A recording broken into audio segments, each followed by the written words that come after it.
direct, and we ask you and encourage you to also ask other people to come to us. This afternoon, we are running our broadcast. In fact, in totality, the morning and the afternoon segment ran into nearly 7 hours of broadcast. Of course, interrupted. We had to interrupt to get something to wait, and we continued afterwards. I must welcome you wherever you are. Welcome other people as well who are close to you. And I am glad to say that we're winning the battle. I told you in the end we win. In the end, they will talk about us. In the end, we are so formidable that there is Biafra everywhere. Mandi kure no mandi ne kwe onjo le kusoku Biafra. Because we are immense. Oh, IPO bi Chineke nagozi uno. Ndi omumu Chineke. Umu Chineke. You people have done something that nobody has been able to do before. Even BBC is mentioning Biafra. We are formidable. Yoruba papers, they have now come out. Lagos.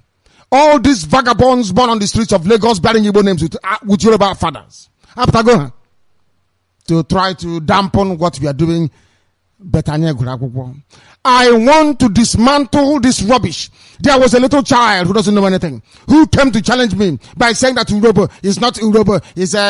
I'm talking about, I said Usobo. He said no, is Isoko, that the cousin. Shut up, you don't know what I'm talking about. Since when did you read enough to come out to talk about something that is above you?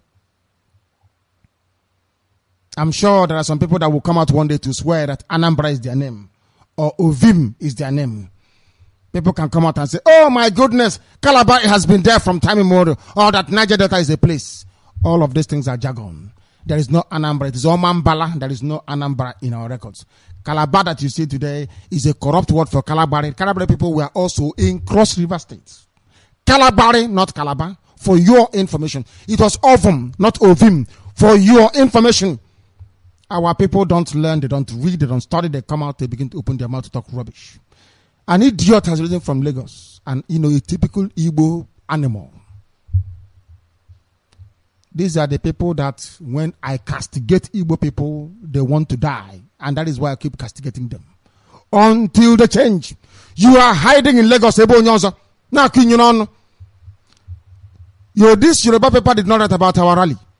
These Yoruba people did not write that over 3 million people came out to see us.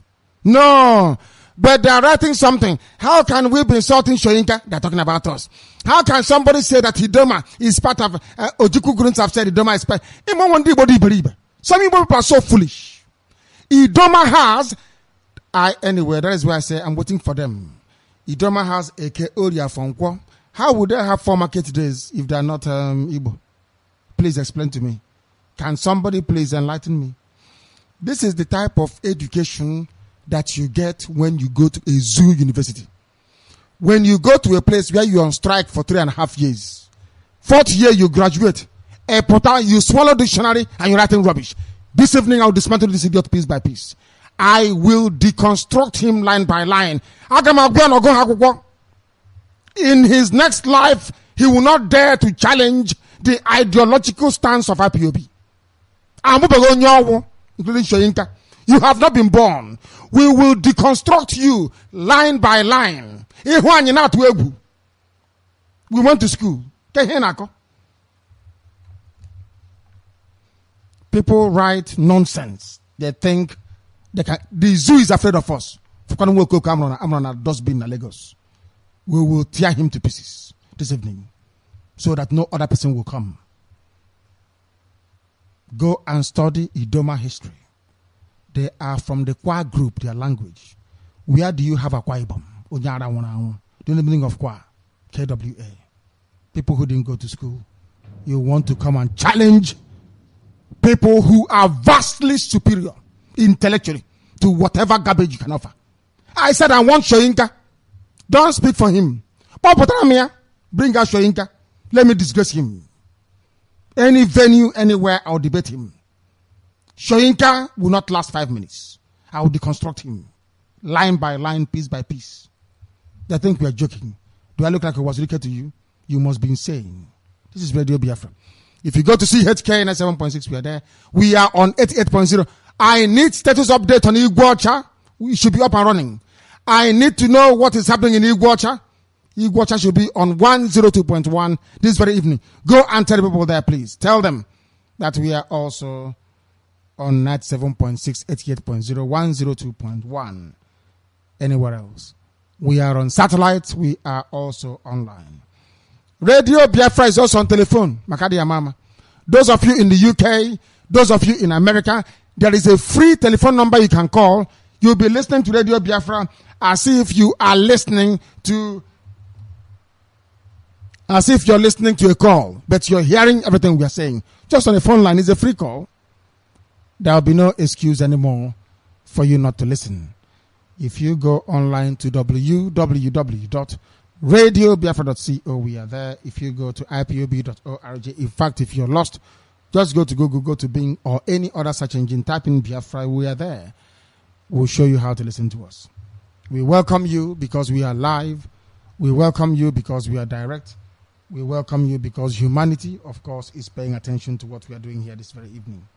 Once again, from whichever part of this very globe you're on, we must welcome you. Welcome all the people as well. This is your Radio Biafra. This is your radio station. This is the platform where the truth is preached. This is the platform where there will be no retreat nor surrender. This is where we remain incorruptible. This is also where we wear the badge of being whiter than white and whiter than snow. And where we claim with every degree of certainty superiority in argument. Because we believe it is our duty and our right to seek our freedom. It is a superior argument. Nobody can defeat that. An idiot from Lagos, Lagos, they have come answering Igbo name. I mean, the Yoruba man writing, we are going to deconstruct the bastard this evening. Piece by piece, as we always do. In his next life, he will not write. The zoo is running from us. He is also going to run from us as well. From the north to the south, from the east to the west, we welcome you. I will try as much as I can within my powers to try and get hold of the very eminent barrister and attorney at law, Barrister Mazi. I will also, as a duty, as a matter of fact, endeavor to get him to address the wonderful people of Biafra, those that we serve, those that we are here on their behalf, those that Chukwokika Biama asked us to come here to try and rescue. That is exactly what we are going to do, and there is nothing anybody can do about it. We welcome you. If the barrister chooses to call me also on the coordinator's line, that will be preferable. If he calls me there, I will, of course, take his call. We are live and we are also direct, and our lines will open this evening. You will be at liberty once again to make your meaningful contribution live on air, and once you do, we will gloriously accept it. If it makes sense, we incorporate it. If it doesn't make sense, we'll acknowledge it and move on, all the same. We must pray. Chukwu Okike Abiyama in heaven. As we worshiped you this morning, with this afternoon, this evening is not an exception. We lay our imperfections before you. We lay our limitations before you. You are the only entity that is perfect. You are the only entity that is whole. Therefore, we present before you this very evening your children from all over the world who are listening to Radio Biafra right now, this very second. We ask you to come and abide with all of us. We ask you to come and pilot this very program this evening, as you have always done, to give us words to speak, to make sure you minister to our soul, that we may bring these good tidings to the hearing of your creation. We are nothing without thee. We seek the same thing we talk about every day. Our topic is only one, and that is Biafra. This same Biafra you will grant to us. You have been merciful in the past, you shall be merciful again. You did not allow Idoma land to be overrun by Islam. By where Islam got to, you made your boundary for your children. That very boundary we shall defend very vigorously. We ask you to come, please, O mighty man of valor. In fact, you're not a man. How can you be a man? I do apologize. You're not a man. You are creation. You are creation. we bow before you. We have no other mode of worship. We have no other thing that we worship. We have no other entity apart from you. In heaven. That is why we plead for your mercy. That is why we plead for your understanding. That is why every day we lament that you may hear our cries. That you may allow your grace to abound in our lives. Therefore, your kingdom will come here on earth as it is in heaven, and we shall worship you. In the end, because of your mercy, Biafra will come. And every honor and glory will belong to your holy name now and forever. Ise. My name is Nnamdi Kanu. I am the leader of indigenous people of Biafra all over the world. They are scared to mention our name. I command the armies of Biafra. In the same token, the director of Radio Biafra. I will serve you diligently by the special grace of Chukwukika Biama, not that of man. I pray for his guidance. I pray for his protection. I pray for his mercy. Because without him, we are nothing. If the barrister is close to anybody, tell the barrister I will be glad to accept him on the coordinator's line. Please, our lines are not open. For those of you calling us on WhatsApp, we are not open yet. We're not open. We welcome you wherever you are. I will not hesitate. I will not take too much time. I will very gladly and quickly proceed to the presentation of our news headlines and accompanying news summary. We must proceed. You people are the ones holding us. We don't have enough weapons to match. I don't want to lose this very war. If I have enough weapons to match, then we'll win. Right now, we don't have enough weapons to match. Very, very important you understand this. This army is ready, but we need the materials to be able to execute the work. Anything you can do in that regard is welcome. That is where our national coordinators come in. From now onwards, you must redouble your effort. We need to acquire weapons. We need to set up our manufacturing bases because I am making sure that we build 60% of the materials we need here on this very ground. That's what we're doing. To build all these laboratories for our scientists is going to cost money. A lot of it. A lot of it. To get our AM to be working is going to cost a lot of money. The diaspora will pay for it. They have done so in the past. They will do so in the future.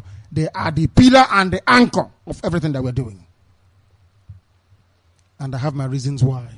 I want IPOB in the diaspora to pay for every project. To pay for everything. You will have to. If we can raise 1,000 people to give us a significant amount of money, then all well and good. But for now, you will have to up your game. Every coordinator, you must raise your game. Go and make sure you preach this gospel to our people. Tell them it is their duty and responsibility to pay for it. This army will need to be fed. We need guns and we need bullets. It costs money. We don't intend to fail. We failed before due to lack of preparedness. We were ill prepared. This time around, we must be prepared. And I intend us to make the very finest possible preparation. Very, very critical, please. 30th of May has come and gone. It was a phenomenal success, but we must move on. We must move on to go and get Biafra. And that very battle starts now. We don't have time. I am going to present our news headlines and accompanying news summary, and in that very process, be able to address every issue, even the one brought about by idiots born in Lagos, Ndiara. With the exception of the barrister and one or two other people, if you're born in Yoruba land, I have no regard for you. The same thing or the same way I don't regard anybody going to Yoruba churches. I don't have regard for you. You are not a human being. We must proceed. Biafra on my mind, according to a Yoruba newspaper. Someone wrote for them. Biafra on my mind. We are going to dissect it. This is the person questioning our approach, saying they know how to call out. People are scared to mention our names because they have never seen this type of thing before. We are emasculating them. We are overwhelming them. We are overrunning them with ideas and superior intellect. Superior, I said. As the rest, you run away. It's a very bold claim to make, isn't it? I can because I have Chukwu Abiyama with me. I go with Chukwu Abiyama. And we always win. Biafra on my mind, being written by one Henry Onyema. I'll give him free publicity because I want to decimate him and his frivolous, childish, half-baked, zoo university inspired logic and argument on Biafra. He's a baby. I may practice this evening so that the rest will run away. This is Radio Biafra. We continue. I am going to tell this very human being what Idoma means and who the Idoma people are because he dared to question. Oh God. He was questioning our approach. Ojukwu will dare not add Idoma people. Oh dear me. Oh dear me. Oh dear me. But there was a time that Asaba was Midwest. Is that not correct? Asaba of all places was Midwest. We are about to teach him a lesson. This is Radio Biafra. We continue. Amnesty report aims to blackmail the zoo military. According to Lukolade, I don't know if you have heard. Amnesty International is suggesting that they try Ihejirika for war crimes. Amnesty International, where were you when Gowon walked free after presiding over the annihilation of 6 million people? Amnesty International, where were you when Obasanjo bombed Odi? Amnesty International, where were you when Yaradua sent in Awasa Fulani Alamajiri into the land of Biafra to destroy people in Wari? Where were you when Boko Haram bombed St. Michael's Church in Damaturu? Amnesty International, where were you? We don't control oil money, so there's no need to talk about Biafra, you see. Amnesty International, P2B shot dead MASOP members at Onitsha. Massacre. That the zoo army sent by Obasanjo, they killed them so much that they poured that seed on their faces and buried them in a mass grave in cemetery in Onitsha. That place is being watched 24 hours a day because we are going to dig up the bodies to show you. Amnesty, where were you? At the Zoo River. Amnesty, where were you? You want to try Hejrika? Like when they are because they have the money. They have the unity of purpose. If you tell useless, helpless Igbo people, think they have sense, they know nothing. You pretend you are intelligent when you're not easy. IGBO.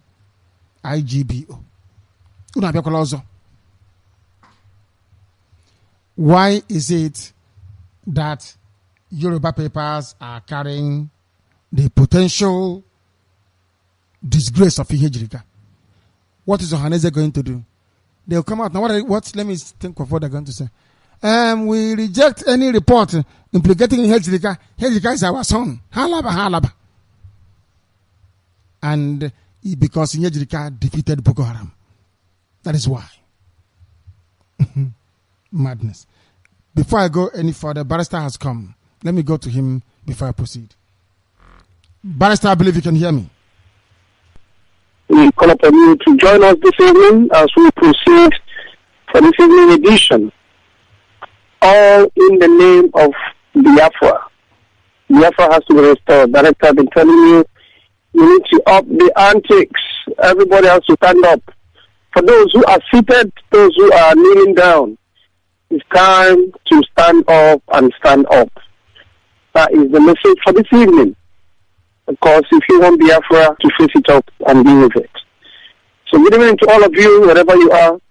Call upon you, join us. Those who are coming from work, those already arrived, pick up your devices. And please, do not forget, each time your name is called, turn off your listening devices and join us to speak maturely or in a civil manner, rather than every time just wait, let me turn off.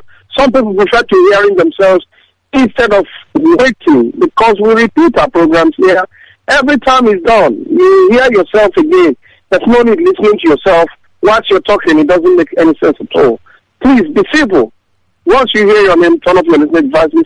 Talk to the director so that the whole world will hear you clearly and cleanly, rather than behaving amateurishly. Good evening to all of you, director. I'll stand by. Thank you, Barrister. Thank you very much. Barrister will stand by with us, but I can't keep him on the line because it's too expensive. Thank you very much. We intend to continue with our headline presentation this evening.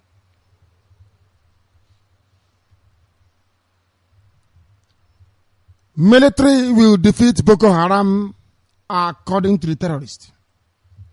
The terrorist in chief and the leader of the Al-Majri and Boko Haram sect, Muhammadu Buhari, the man without certificate. But I'm sure that all of you have forgotten the fact that he has no certificate. Haven't you? You've forgotten. Don't worry, you are black people. It happens. That is why you have no light. That is why you have no running water. Because you never, ever, ever, ever pursue anything rigorously that has to do with the well-being of society. You are too parochial in your approach. You are too selfish. That is why everybody is poor. This man is in office without certificate and nobody is querying him because you don't have the stomach. You don't have the staying power. Very sad indeed. Military will defeat Boko Haram according to the terrorist himself, the man who is instrumental in the mayhem called Boko Haram. 26 ships laden with petrol, diesel, food items expected in Lagos. They said Hausa produced the food for the zoo. But there are ships carrying food items. What could they be carrying? We shall find out later. A country of lazy people. They have infested everybody with their laziness. They import everything. One day they will import oxygen. A hopeless, hopeless place. Hope for you to be born a Nigerian is the worst thing that can ever happen to you. To be born a Nigerian is a death sentence from birth. It's the most useless place on earth. Power cut in Sokoto Orthopedic Hospital. Over 157 million deaths. Operations paralyzed. Hospital, no electricity. They are owing money. 157 million naira. But the governor just ran away with 40 billion. Welcome to life in the zoo. Hospital shut down. But the governor has pocketed 40 billion. Oh, he has checked out. Don't worry. Next 4 years, you vote for the next person. Idiots everywhere. In this OG, black people. As useless as anything you can think of. We continue.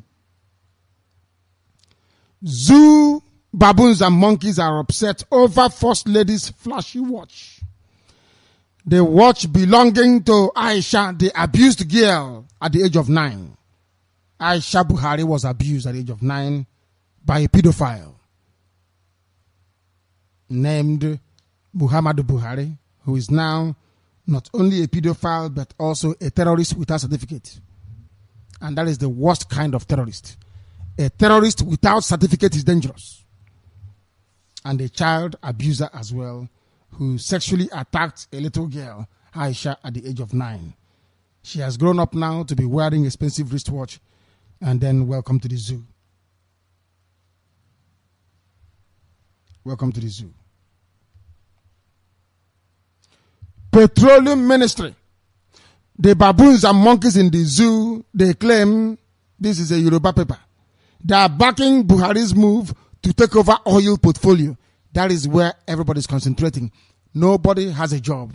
Nobody can create a job. Nobody can do anything. Everything is on oil. Are you listening? Everything is on oil. Amazing stuff. Amazing stuff. Boko Haram strikes again, kills 6. Or should I say, Buhari's boys have struck again. 6 people killed. No one is asking this certificate-less terrorist. Why did you say that an attack against the North is an attack? Sorry, an attack against Boko Haram is an attack against the North. Any attack in Hijrika launches against Boko Haram is an attack against the North. Why did he say that? Is that the reason why the Sultan asked stupid, hapless, imbecile Jonathan to withdraw in Hijrika? Is that why? Is that why, I ask you? We continue. We continue.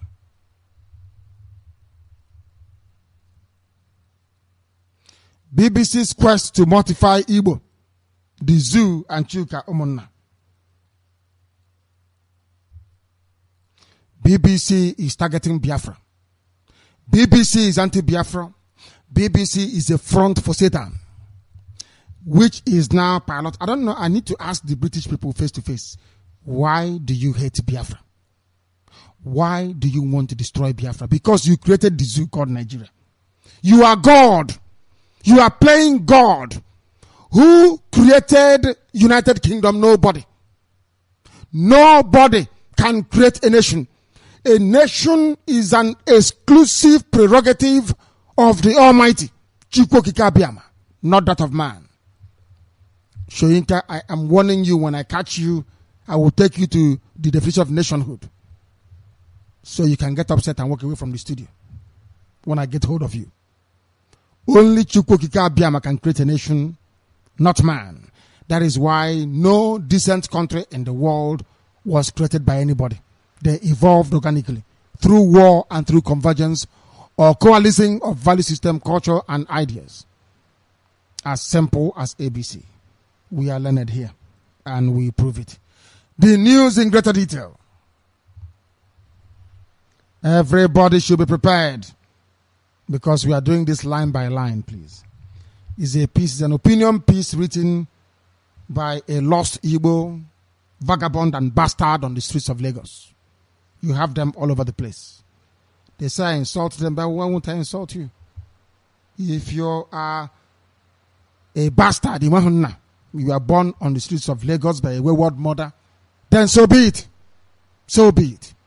Because only an idiot of such background can write such junk. But we'll read it all the same. Because I believe in free speech. With the formal declaration by Lieutenant Colonel Emeka Odumegwu, military governor of the Eastern region of Nigeria, on Tuesday, May 30, 1967, Biafra entered the world. You are wrong. Biafra has been existing, you moron, since on a map 1732. In fact, 1472. Therefore, in the 15th century, my dear son, we are existing. So, even your opening statement is wrong. Biafra did not enter. He declared it. He put you on notice. I am going to answer my father's name. And your so-called Nigeria, when did it come into existence? I'm asking you. You can't answer, can you? So even your opening statement is palpably false, misguided, or written out of sheer ignorance. I have the maps of Biafra. Not 1, not 2, not 3, not 4. I have the maps. MAPS maps. Not 1. Plenty. In every century until the zoo came. For your information. So your preamble is even wrong. But we'll continue. Because I like to dismember rubbish. Line by line. That Biafra came into existence in 1967. Who told you that garbage? I know more than a zoo university. You go on strike for 3.5 years. You come back and you write, you buy handout for 6 months and then you graduate. You're not a graduate. Let me continue. In your next life, you will not write this type of junk again. There are scholars who claim that it was not Biafra's first entry into the world. Maps of pre-colonial Africa from the James Ford Bell Library, University of Minnesota, which are quoted in Emefiana Ezeani's book, In Biafra, Africa Died, indicate that there was an ancient kingdom called Biafra located along the Gulf of Guinea. But that is not the point of this article. Then what is the point? That is building a preamble. The case we are making is that we already existed. Why should you disregard it? Because you were born on the streets or the gutters of Ajegunle. But we'll continue. The subsequent civil war and Biafra's defeat and reintegration into the zoo define the zoo's history. No matter how much history has been swept under the carpet by most baboons and monkeys called Nigerians who behave as if Biafra never was, the fundamentals of our existence will continue to stare us in the face. The ghost will never go away. On the 48th anniversary of the declaration of Biafra, I want to raise some rather troublesome issues about Biafra that might be worthy of reflection. First, why does the zoo establishment play the ostrich whenever the word Biafra hits their collective eardrums? True, many of the brains and executors of the circumstances that led to the declaration of Biafra and the subsequent war still call the shots in the zoo. But a larger number in that group have passed away. Time, age, and post-war reflection on those dark days should have made them amenable to the realities of living with the side they defeated on the battlefield, but could not vanquish on the celestial terrain of truth and morality. Nearly 50 years on, three approaches, in my opinion, define the zoo attitude towards the Biafran story: silence, divisionism, and exaggeration. Also, I continue to read, please. This is an opinion written by somebody, but we are coming. Also, it is a fact that historically speaking, 50 years is a drop of water in the ocean of time. Conflicts far older than the zoo Biafra war still rankle elsewhere. But what stands out? I can't understand. What stands our civil war out? Is the manner of its conclusion.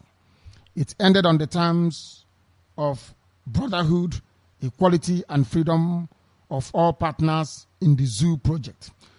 Go and read General Yakubu Gowon's speech on January 15, 1970. But if this fact is not fiction, why is hatred for the Igbo, the dominant population of Biafra, so ingrained in the zoo?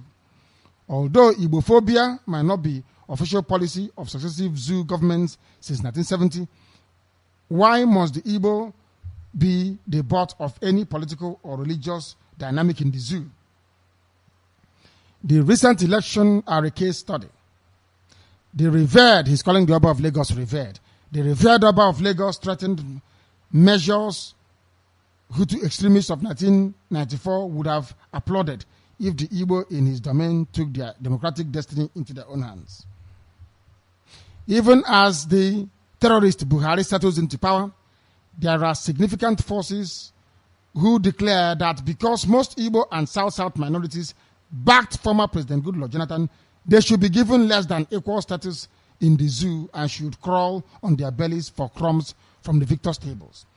In the wake of the announcement of the presidential election results, I got a tweet calling for the wholesale killing of the Igbo because, according to the Twitter, they are the problem of the zoo.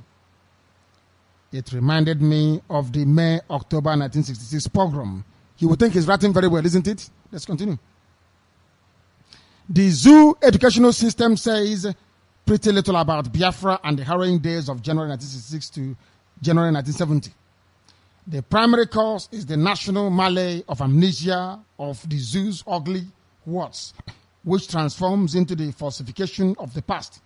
He is calling Nigeria a nation. Let's continue anyway.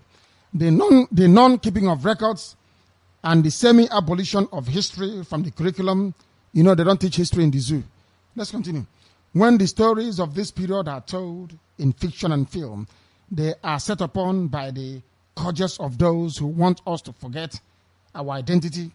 But now, the zoo needs offering beyond the likes of Chimamanda's Adichie's novel, Half of a Yellow Sun. We need balanced historical studies. We need our children knowing what Nzogwu and his colleagues did on 15 January 1966 and the implications of the adventure. We must teach the facts about the Aburi Conference in government, history, civics, and related classes at secondary school level. The National War Museum at Umuahia may soon go the way of the B-26 plane that marked the birth of Biafra Air Force if the zoo continues her onslaught on her past. Today, in spite of well-documented evidence, there are zoo intellectuals who, like an Iranian president who called the Holocaust a figment of Jewish imagination, claim the Igbo exaggerated the May-October massacres. What does this mean for millions of baboons and monkeys who are being deprived of truth about their past? Biafra was no utopia. It was full of contradictions from day one. Ojukwu, by all standards, was a charismatic leader, but he made colossal mistakes. Some of his antagonists think his highest mistake was not submitting to Gowon's regime and surrendering. He's writing from Lagos. He is saying that one of Ojukwu's mistakes is that he did not surrender. Hell, Ndi Igbo have been at Lagos. Maybe we shouldn't let them back into Biafra, you know. There's something wrong with them. Let's continue. But one only needs to go back to records about the period to realize that the people of the East, especially the Igbo, had had enough of the zoo, and in Frederick Forsyth's book, Emeka, Ojukwu summed up the matter in these words: you cannot abandon, betray, or sell a people who put their trust in you and remain an honorable man. Biafra's technological feats such as local refining of petroleum, weapons manufacture, including rockets and generation of electricity, in a war zone, all without foreign input, have been thrown into the dustbin because it comes from the defeated enemy. But after World War II, the victorious allies partnered with first-class German scientists and intelligence agencies. Germany was their enemy during the war, but in our case, every trace of Biafra must be erased. That a post-war Igbo, that I, the grammar is not just correctly written, that I, a post-war Igbo, am writing this, show how successful the efforts have been. That there are people outside the zoo shores who remember Biafra indicate their rate of success. I don't understand. Let's continue. In today's hypertech world, xenophobia and prejudice travels faster than the speed of light. The challenge of Biafra to Nigeria and the rest of Africa, I should say the zoo, the challenge of Biafra to the zoo and the rest of Africa is the fact that no people should be deprived of their humanity. The events of 1966 nearly obliterated the humanity of Eastern Nigerians. Speak for yourself. Thus compelling them to choose Biafra. For the Igbo and all other groups that make up Biafra, this commemoration is for reflection. He is now talking about commemoration, meaning the Heroes' Day, but he could not bring himself to mention it. Are you following what I'm saying? Because he wrote here, for the Igbo and all other groups that make up Biafra, this commemoration, which commemoration is that? 30th of May. It's for reflection. We fought for our destiny together, though some of us, including Igbo, did not believe Biafra was the way to go. We lost, but we earned the world's respect and we survived. Now we must learn to speak with one voice. To the pit of the dinosaurs, we must consign the Igbo minorities' antagonism and dichotomy. It was forced on us by the British colonial masters as a divide and rule strategy. Our independence era politicians only worsened the matter and it festered in Biafra. But now, against the background of the March elections, the Igbo and South-South groups must cement our brotherhood. We need one another in post-15 Nigeria. Here we continue now. Here he comes. If you're reading all these things before, you would think, oh, a bit balanced, you know. Here and there, I'm in Nigeria and I'm in Lagos. Then here we go. I refuse to associate with MASOP, and listen carefully, and other fringe groups and individuals who give the impression of defending the Biafra cause. He's talking about IPOB, but I'll tell you how in a minute. What have they concretely contributed to the Igbo well-being? We have Radio Biafra today. Igbo people can reason like human beings and not like idiots anymore. Today we are without fear before our enemies. Today we have people speaking for us. Today the police can no longer shoot at us. Today we have arrived. And today even Getty Images are reporting Biafra. That's how strong we are. That is how formidable we are. He's saying, what have we done? Typical Igbo man, because it's not you doing it. Greedy bastards. You're in Lagos. Let's continue. Listen, Ojukwu put his colossal wealth at Biafra's disposal. Ojukwu never insulted. He's not talking about me. Listen. Ojukwu put his colossal wealth at Biafra's disposal. My dear friend, I funded Radio Biafra with my personal wealth. If you want to know how expensive it is to run shortwave broadcasting, go and try it yourself. You can't afford it. I ran it with my money. For your information, when everybody ran away and they know who they are. Let's continue. I started funding Biafra before now with my own personal money that I made myself. Nobody gave it to me. I have witnesses for your information. Envy, greed, and jealousy. Let's continue. Ojukwu never insulted Wole Soyinka, who nearly died in a zoo prison for visiting Biafra at the height of the war to seek peace. Read pages 191 to 194 of Because I'm Involved by Ojukwu. He would never have claimed Idoma land as part of Biafra. This propagandists talking about Radio Biafra of something other than Biafra are doing this. Do you see how Igbo people reason? And do you see why I told you before that I'm not Igbo? I'm Igbo speaking, I'm not an Igbo man. I tell you that before. The way there is a Satan inside some of you. This man is saying that Ojukwu would not have insulted Soyinka because he's living in Lagos. He wants Yorubas to love him. Does he know what Soyinka has done? Does he know? Let him just go and Google Soyinka, Igbo, Biafra. You will see it there. Even as recent, is it less than, when did he give that interview? Less than 4 months ago. You see, this is the problem with these people. You are defending Soyinka, Yoruba man. Is Soyinka defending you? But of course, you're living in Lagos. If you talk too much, you throw in the lagoon. What do you know? This man says Idoma land is not Biafra land. Let me educate you, Mr. Writer, because you don't know anything. Let me start. Idoma, they have Eke, Olie, Afo, Nkwo. My question to you is this. Why would they have 4 Igbo market days if they're not Igbo? Can you answer that? No, you can't. Let me go to the very brief, anybody can get this anywhere, of Idoma, according to these very people, and explain it to you, please, so that you can understand what we are talking about. The Idoma are a homogeneous ethnic group with dialectical differences indicated by some distinct speech form of people in Oturupo. The dialects are not even the same. Exactly what happens in Igbo land. Let's continue. Oturupo, Adoka, and Uboju. Idumoga, in contrast to Agela, Oturupa, Orakam, Agatu, among others. Linguistic evidence suggests that the Idoma have lived in their present-day region for the past 5,000 years, which other people has existed for nearly 5,000 years, if not Biafra. I tell you here before, I'm reading this for the very first time because I came across it for the very first time. 5,000 years. Eke, Olie, Afo, Nkwo.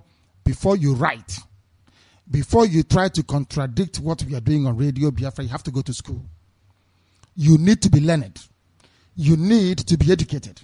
You need to be polished before you can come to debate us, because you don't stand a chance at all. Idoma, 5,000 years. Biafra land, 5,000 years. What does that make us? Don't forget Eke, Olie, Afo, Nkwo, assuming you know what the 4 market days means. That is. We don't say anything without research. That is why we always win. As I told you, we win. Let's continue. They have lived there for 5,000 years. And they probably moved into the area from the north along with the forebears of Yoruba, Bini, and the Igbo people sometime before that. Now listen carefully. Of course, we came with some, as light is going, darkness is coming. So some Yoruba came with us. I understand that. Some, not all of them. All these people belong to the Kwa group of languages. Kwa, for your information. Kwa, as you have a Kwa Ibom. And they said that they also have kindred in Cross River State. Now you understand, don't you? Now you understand that before you open your mouth to say anything, you must be reasonable. The same Cross River State, it was part of Biafra. Do I understand that correctly? The Yala group is a kindred found in Cross River State. Many Idoma groups and villages subsist, have their own history, complete with stories about how their people arrived at their current location. The same thing that happens with Igbo people. Ibek will tell you that we came from heaven direct. Or Hafia stayed with Ibek before they moved to where they are today. Every village have their own story as to how they came to where they are. Ungwa people are those who are in a hurry. They broke away from Umbise and they continued. We know how Eri came to Owerri today. We know how Aruchukwu emerged. Everybody have their history. We share the same anthropological and sociological similarities with Idoma. The most significant being 4 market days of Eke, Orie, Afo, and Ongwo. Can you challenge that? Of course you can't. Let's continue. They're rubbish. You know we are hitting them hard. Then went and brought out this idiot to write for them. To say, why don't you mention IPOB? The same way they are afraid of Biafra is how they are terrified of IPOB. Because they know we are incorruptible. They know that we cannot be bought. They know we are beyond corruption. They know that very well. Mad people. During the... Who did the remembrance? Who called for 30th of May remembrance worldwide? I did. IPOB did. All over the world. This is our 2nd year running. It will come next year. And then you write more articles. Listen very carefully. Oh my God. No true descendants of Biafra must apologize for the declaration of Biafra or the civil war. The post-war generations of Igbo and South are being brainwashed into rejecting the antecedents. Must understand that today reality is often rooted in yesterday's facts. We will take our place in a Nigeria for which millions on both sides died. A Nigeria that reflects those ideals even Biafra's enemies subscribe to. Justice, freedom, and equality. He wants to be a Nigerian and to be accepted. Instead of them to come out and say, we thank IPOB for a very successful worldwide. I told you, they will talk about us. The work you do should speak for itself. Never go and give them money. Never ever pay a zoo journalist to write about you. Never. Never. Let the work you do speak for itself. We did not even write to them to invite them. No. What for? Next time you will learn how to write properly. Inca Ojukwu would not have insulted. Why don't you come out openly? Radio Biafra is going to the heart of darkness on FM. We are going to light a fuse in Yoruba land. Radio Biafra is going there on FM very soon. We are building it now as we speak. Ubunigwe of truth and honesty. All of you Yoruba people answering Igbo names, you are about to take cover in the lagoon. That same lagoon, we will drive all of you to that lagoon to tell you how serious we are. You think we are joking? You must be dreaming. It's Radio Biafra. We continue our work which is unstoppable, telling us garbage about Idoma. Is it not very clear to you now? Answer a very simple question. How do you explain Eke Orie Afongwo? Can you tell me, please? If not Igbo. Before you describe it, one idiot came today. I said to him that Urobo is Isobo. He said, no, it is not. By the time I dropped him one or two lines, I said, do you know there is nobody called Calabar people before? It is Calabari. Are you aware of that? It's a corruption. And when I tell you something, I have the maps to prove it. I don't need to go to anybody. That's how I knew. Do you know that when that very terrorist was mentioning empires, he never mentioned the stool of the Bong of Calabar? He never mentioned the Manabo of Okrika. Are you listening to me? He only said King Jaja of Opobo. Who's Mami before, by the way? I was taken to Bonnie, to Opobo. Do you understand that we don't have kings? His Royal Highness, my foot. Let's continue. Amnesty report aims to blackmail the Zoo military. According to Luke Olade, the defense headquarters on Wednesday in Abuja said a report by Amnesty International that accused some senior military officers they want Ihejirika. Buhari is not happy that Ihejirika killed Boko Haram terrorists. So they want to try him. But go on, after starving children to death with Awolowo Yoruba people, they're moving about peacefully. They are. An Igbo idiot in Lagos is telling me I'm insulting. Who's Shoyinka? I won't insult him. Who is he? A two-faced bastard. Did you not steal money from road safety? Shoyinka, did you not put money in your bank account, 200 million naira, to accrue interest? Yes or no? How did Babangida catch you? Babangida gave you chairman of road safety. Did you not put the money in the bank? Shoyinka, did you not introduce cultism in universities through your useless pirates? What have they achieved? Pirates or Buccaneers, what have you achieved? Apart from senseless, mindless thuggery and violence. Have you invented an aeroplane? Have you invented a new car? Have you been able to refine petrol? You went to university to go and study to become a petroleum engineer. You came out as a cultist. Telling me you're a pirate in the Ara. Why won't I criticize him? He bought his Nobel Prize. How many books has he written? Najun. How many books has he written as a world bestseller? I said, how many? How many? One idiot wrote on Facebook that is embarrassing for Nnamdi Kanu to say that Wole Soyinka is not. I said, but name the book now. Name one book written by Soyinka as a world bestseller. Assuming you understand what a bestseller means. They are looking for Ihejirika. And Ohaneze has taken 5 billion. And they're hiding. And most of those Ohaneze old men you see, and when they were younger, most of them had our boyfriends. So they can't even talk. They're hunting for Ihejirika.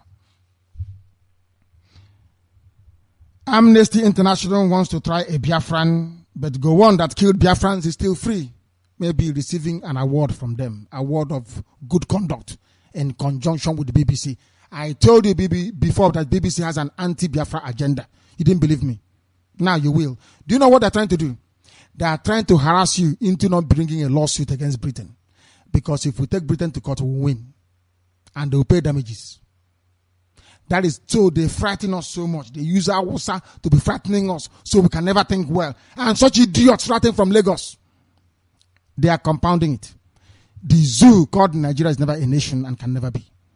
Assuming your black brain can understand that. Anyway, you're a black monkey, you don't know anything. Let's continue. The terrorist in chief, Muhammadu Buhari, on Wednesday expressed confidence in the ability of the Zoo military to overcome the Boko Haram sect. As Jonathan used to say, is there any difference? It's the same thing. We'll overcome. Give us 4 days, 5 hours, 6 weeks, 9 months, 2 years, 4 years. Oh dear.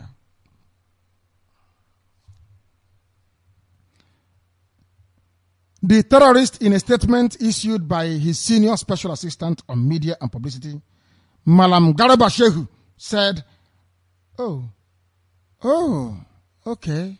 Jonathan, are you listening? The media assistant to Buhari, the terrorist, is an Awasa Fulani man, Garba Shehu, who was the media assistant to Goodluck Jonathan Dimbisilik, doing Okugbe Yoruba man. Notice the difference? I don't think you will. Baboons everywhere. We continue. The terrorist said, I am 4 days in office today, and we have already started the process of ending the insurgency. He said, because you know where all the citizens are buried. He is 4 days in office. He started the process. What is that process? He has gone to Chad to say, what do you want? I have the oil. And because you're not going to question him, he's going to pay Boko Haram from the oil. Now, what Buhari is trying to do is to control the petroleum ministry. From there, they'll be able to buy arms for Boko Haram, and they will Islamize everybody. And the idiot writing junk from Lagos will become Al-Haji. Who knows? At least it goes to show that people are listening secretly, and they IPOB. People are listening. And I say, you know me, I love trouble. Even if they listen, they don't want to comment, there will come a time when they will comment. They must respond. We know what we are doing. They must speak. The enemies of progress. He has started the process of ending the insurgency by going to offer them money in Chad. With that money, they will buy more weapons, and by the time you know it, your child is saying, Allah Akbar. It's too late for you. It's too late. 26 ships laden with petroleum products, food items, and other commodities shamelessly are expected in Lagos ports from June 3 to June 20. And I believe they are carrying petrol. It is here. They are bringing ice fish. They are bringing toothpick. I think they have toothpick, ice fish, flour for making bread. They are bringing vegetable oil. They are bringing fresh fish. Oh, in this Yoji. Hey, well, they are bringing ice fish from abroad. Oh.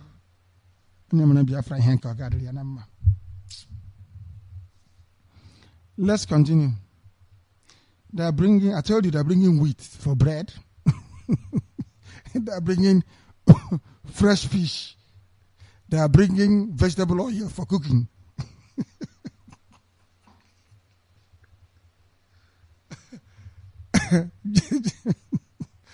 Giant of Africa importing vegetable oil for cooking. Hey, Chineke na mere madebere the zoo.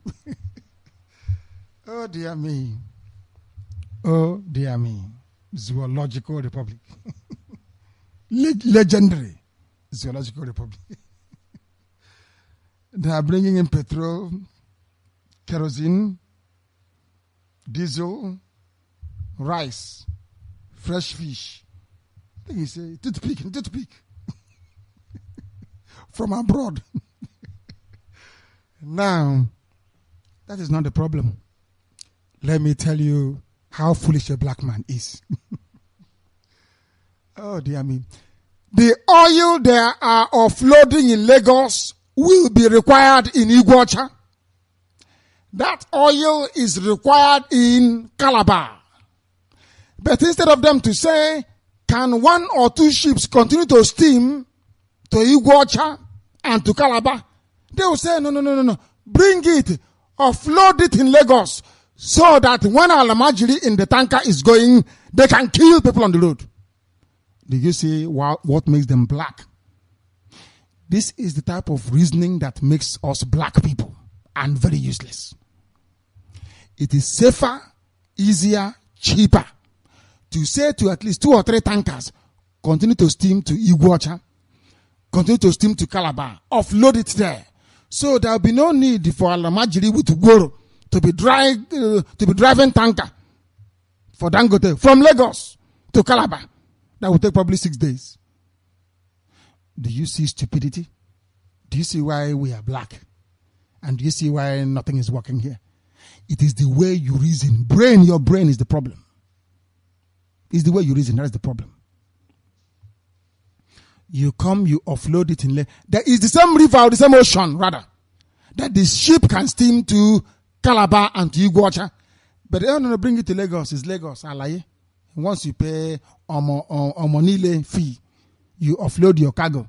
Then they will come to take the tanker to be driving all the way to Calabar. And you're telling me that black people are normal? You must be dreaming. Black people are useless. You must be dreaming. Reports said the hospital was disconnected on May 28 by the officials of the Gwiwa business unit of the Kaduna Electricity Distribution Company. They came to hospital, callously disconnected the light. The Sokoto state-owned orthopedic hospital in Wamako has had its operations paralyzed owing to the disconnection of electricity supply.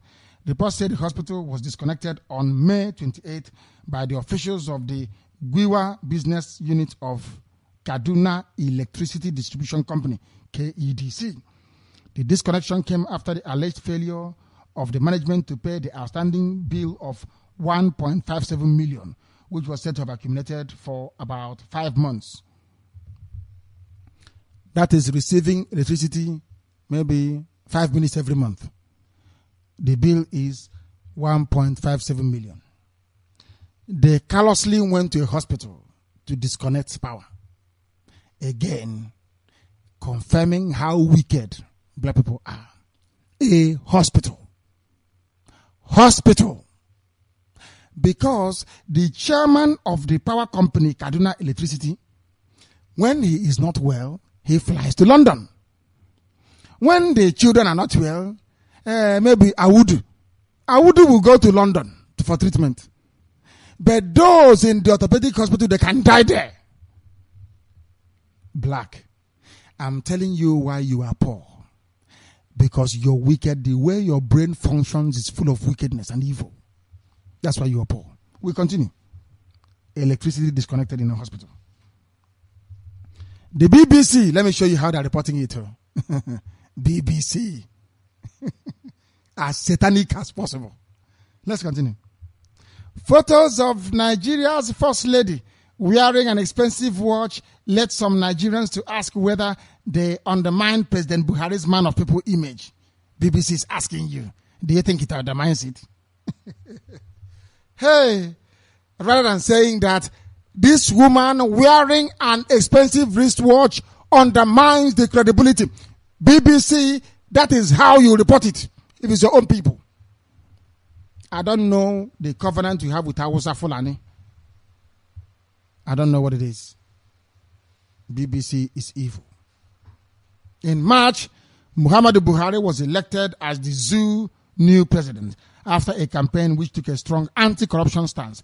Buhari underlined his humble credentials by raising money from ordinary voters. He even had to stretch his finances to pay to register as a candidate. They are not quoting him. BBC is telling you that they know that Buhari had no money, that Buhari had to borrow to buy the form. BBC knows. Rather than quoting Buhari, they are saying they know it's true. Let's continue. This image of Aisha, the abused girl at the age of 9, diluted somewhat when her picture was exposed wearing expensive looking watch. Expensive looking. BBC is not saying it's expensive, just looking expensive. At her husband's inauguration last week. And these images were shared on Instagram account of photographer George Okoro. The zoo press described it as a Katia Benoit Fall. Benoit Fall. What's the French pronunciation for F-O-L-L-E? Benoit Follet. Yeah, Benoit Follet. 18-karat white gold diamond timepiece that was estimated to cost around $50,000 or about 10 million zoo naira. Others, however, pointed out that the other versions are available at $100, which means she could have bought the fake one. That's what BBC is saying. BBC. Let's continue. Some baboons and monkeys this morning threw their weight behind the plan by the terrorist Buhari to be in charge of the Ministry of Petroleum in order to tackle the alleged corruption in the petroleum sector. Okay. As Obasanjo tackled when he was there by giving oil blocks to his friends and Yoruba people. You want to use the money coming from Biafra land, from oil, to fund Boko Haram, to Islamize and bring Sharia everywhere. Buhari, why did they not ask you what your opinion is about a terrorist shouting your name before killing people? But zoo journalists, they won't ask. If they allow me, I will ask him. I'm telling you, I will ask him. Is it one of the people, did you meet them at the training camp of jihadists? He said, Buhari will know, and then he blew up everybody. You people are in one almighty mess. You should be thankful to IPOB and Radio Biafra, I'm telling you. They are backing him to take over. Very sad indeed. Very, very sad indeed. At least 6 people were killed on Wednesday in an explosion in the northeastern zoo city of Maiduguri. A civilian vigilante assisting the military against Boko Haram and a witness told AFP. We have so far recovered 6 dead bodies. A new one, fresh one today. So far recovered 6 bodies. We are still working on the scene. Buhari said he has now cut down Boko Haram. That is, he's winning. So what is telling you that 6 people dying is nothing? Welcome to the zoo. Another 6 killed. Killing every blessed day. There is another opinion written by who? The Will. I don't like it. You didn't write your name. No. I don't like it, reading it. But he's writing, I can't read something if the person's name is not there, to quote them. He's saying the name is The Will. The British Broadcasting Corporation has been floating a false, disparaging, and disastrous news piece that claimed that human flesh was served in a restaurant in Oka, in Anambra State of the zoo. Because BBC hates Igbo people, because BBC hates Biafra. Anybody listening to BBC is a slave. Slave! Cable. BBC hates you. The sooner you know it, the better. When it happens one day, they're going to come after me. And after Brestaman Mezu and Ducheme, for they will. Eventually they will. That's how the mind of BBC works. They are satanic. They will come. They will not write after ISIS. So no. After Boko. No. They love them.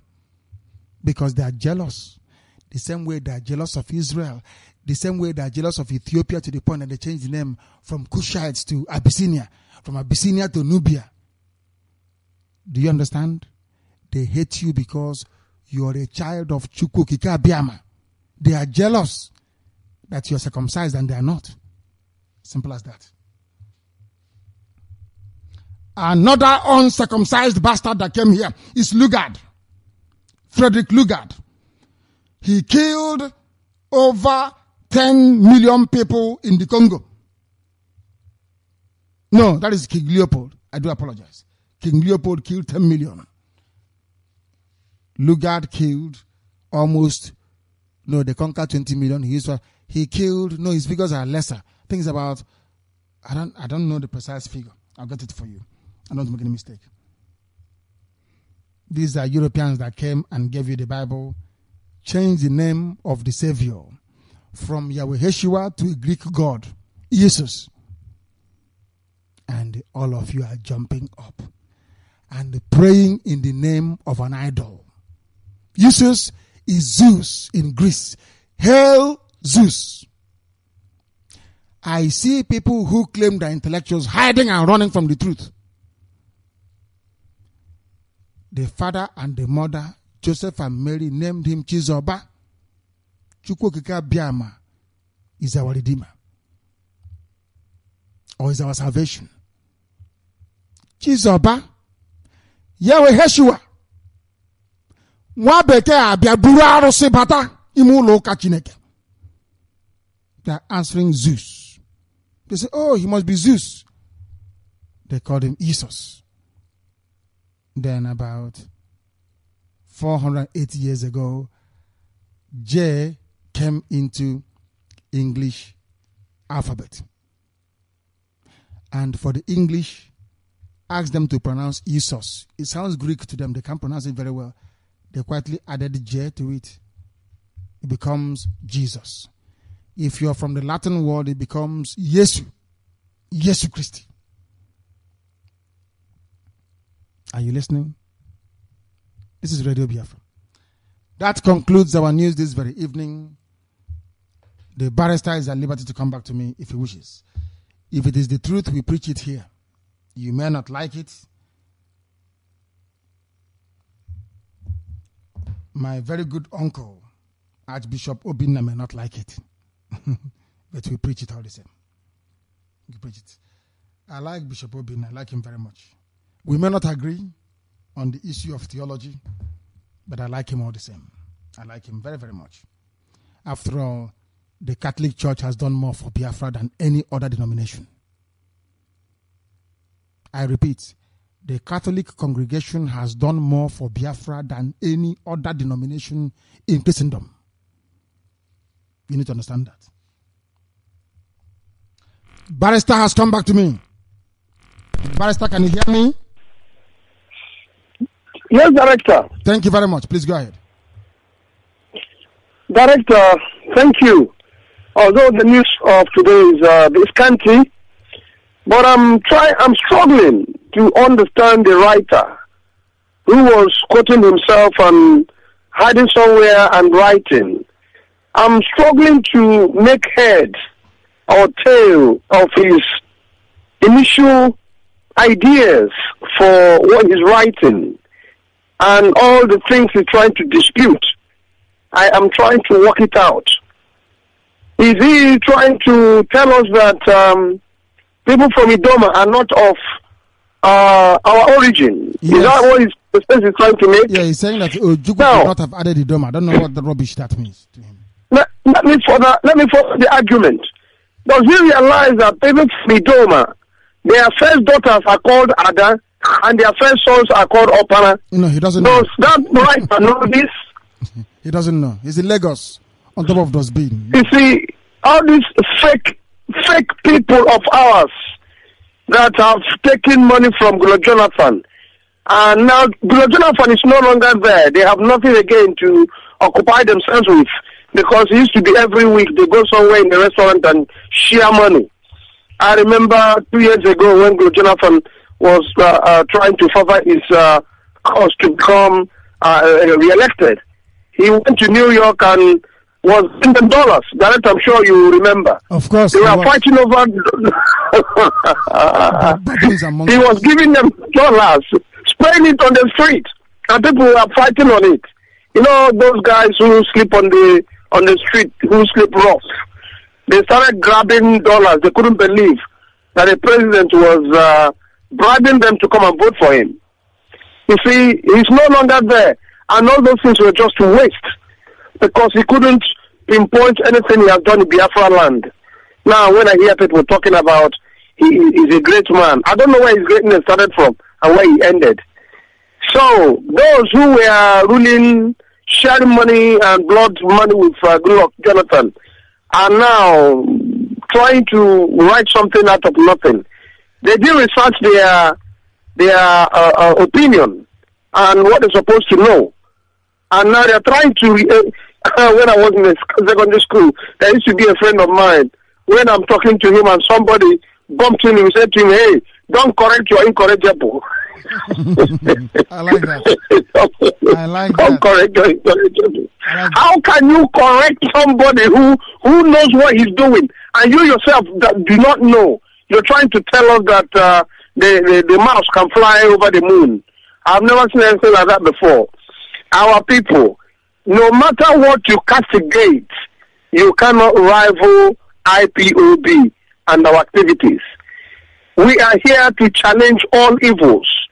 Whether it's coming from the West or is it coming from the zoo, we are here to challenge it. We are aware how the British treat us. We know that. Given the opportunity, they wouldn't even want us to speak out. Everybody should shut up. You know, John Major, I remember when he was in power and they were criticizing him. He said you either shut up or put up. So, if it's possible, they ask us to shut up or put up. But we will neither shut up nor put up, because we are feeling the pains. Our people are suffering. All of a sudden, it came from nowhere.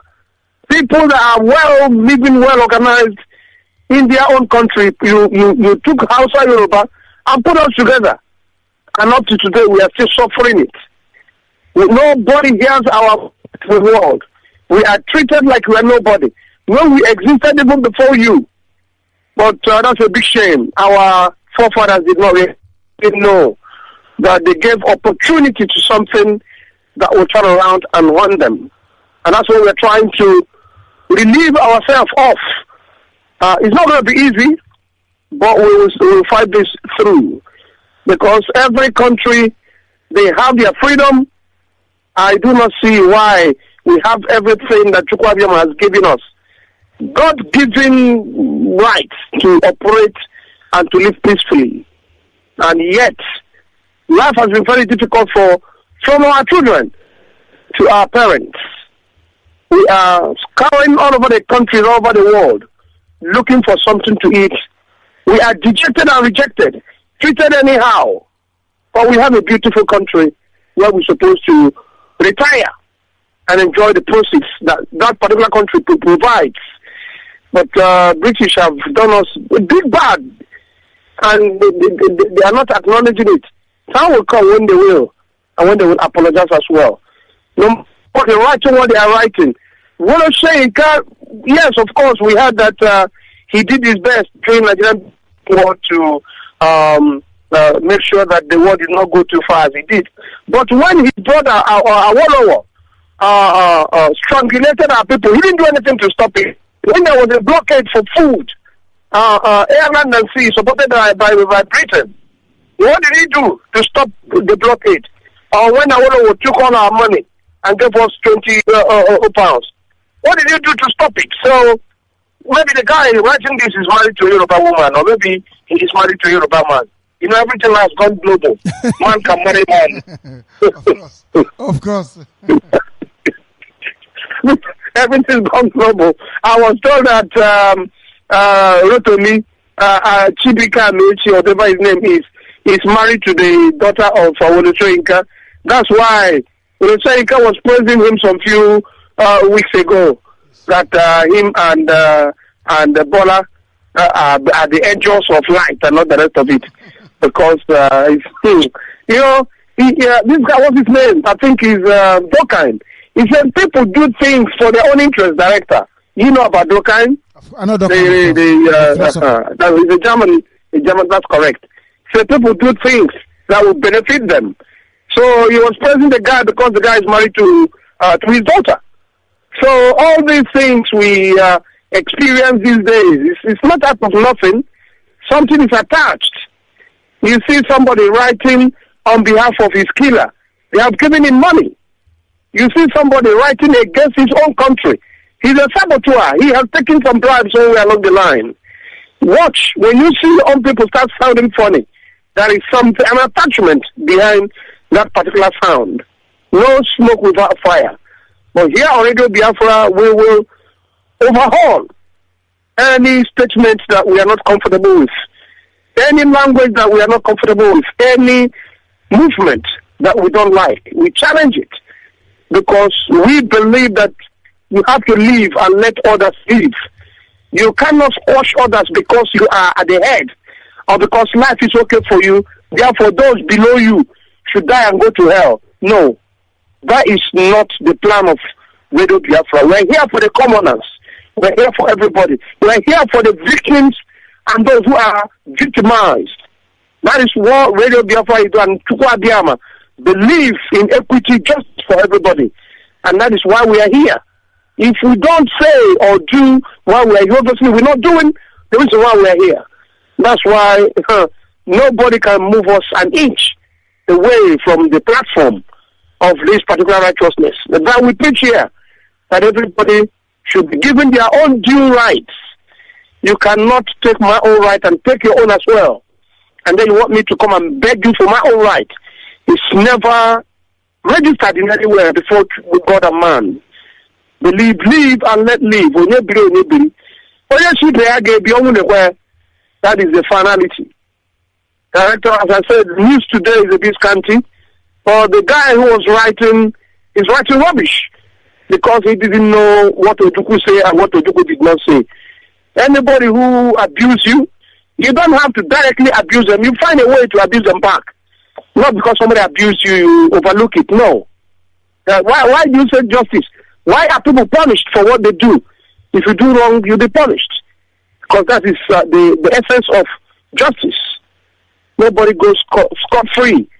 Although Lugard came to our land, destroyed it, gone scot-free. He's a Scotsman, but how he got scot-free, the letter I could not understand that. Because in their own land, you can't do something and get scot-free. Scotsman don't get scot-free when they done wrong. But this guy, being a Scotsman, destroyed us and went scot-free.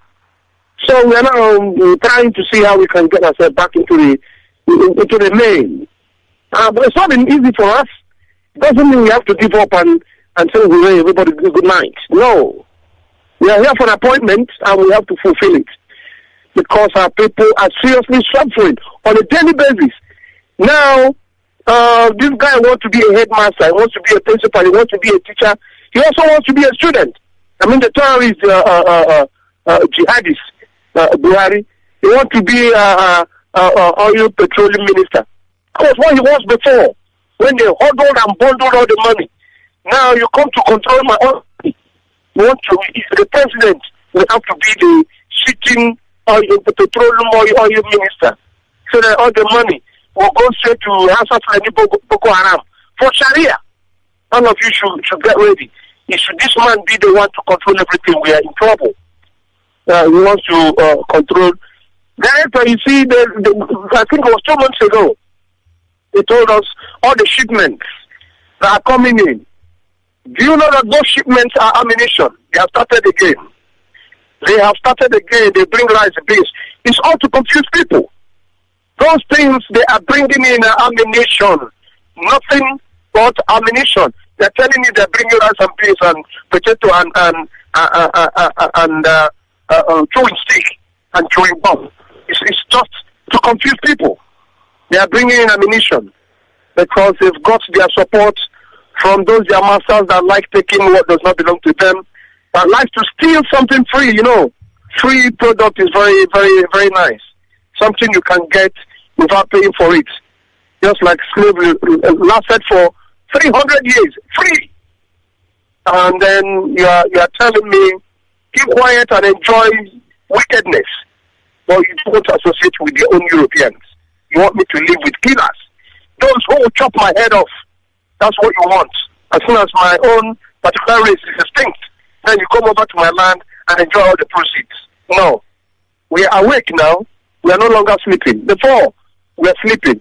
But every Biafran man and woman, even children born today, remember those who are calling us here on Radio Biafra, they are all awake.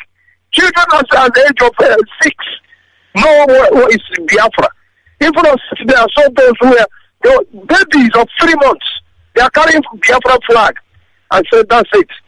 Biafrans are awake from even those in the stomach, right from the womb, right from conception. They are all awake. You cannot do us this wrong for all these long years. And then it's like a mosquito. When you're killing mosquito this year, next year they develop mold so that you won't kill them easily anymore. Even insects will develop defense. How much more human beings? After all these long years we suffered, we have developed serious thick skins that remains impenetrable.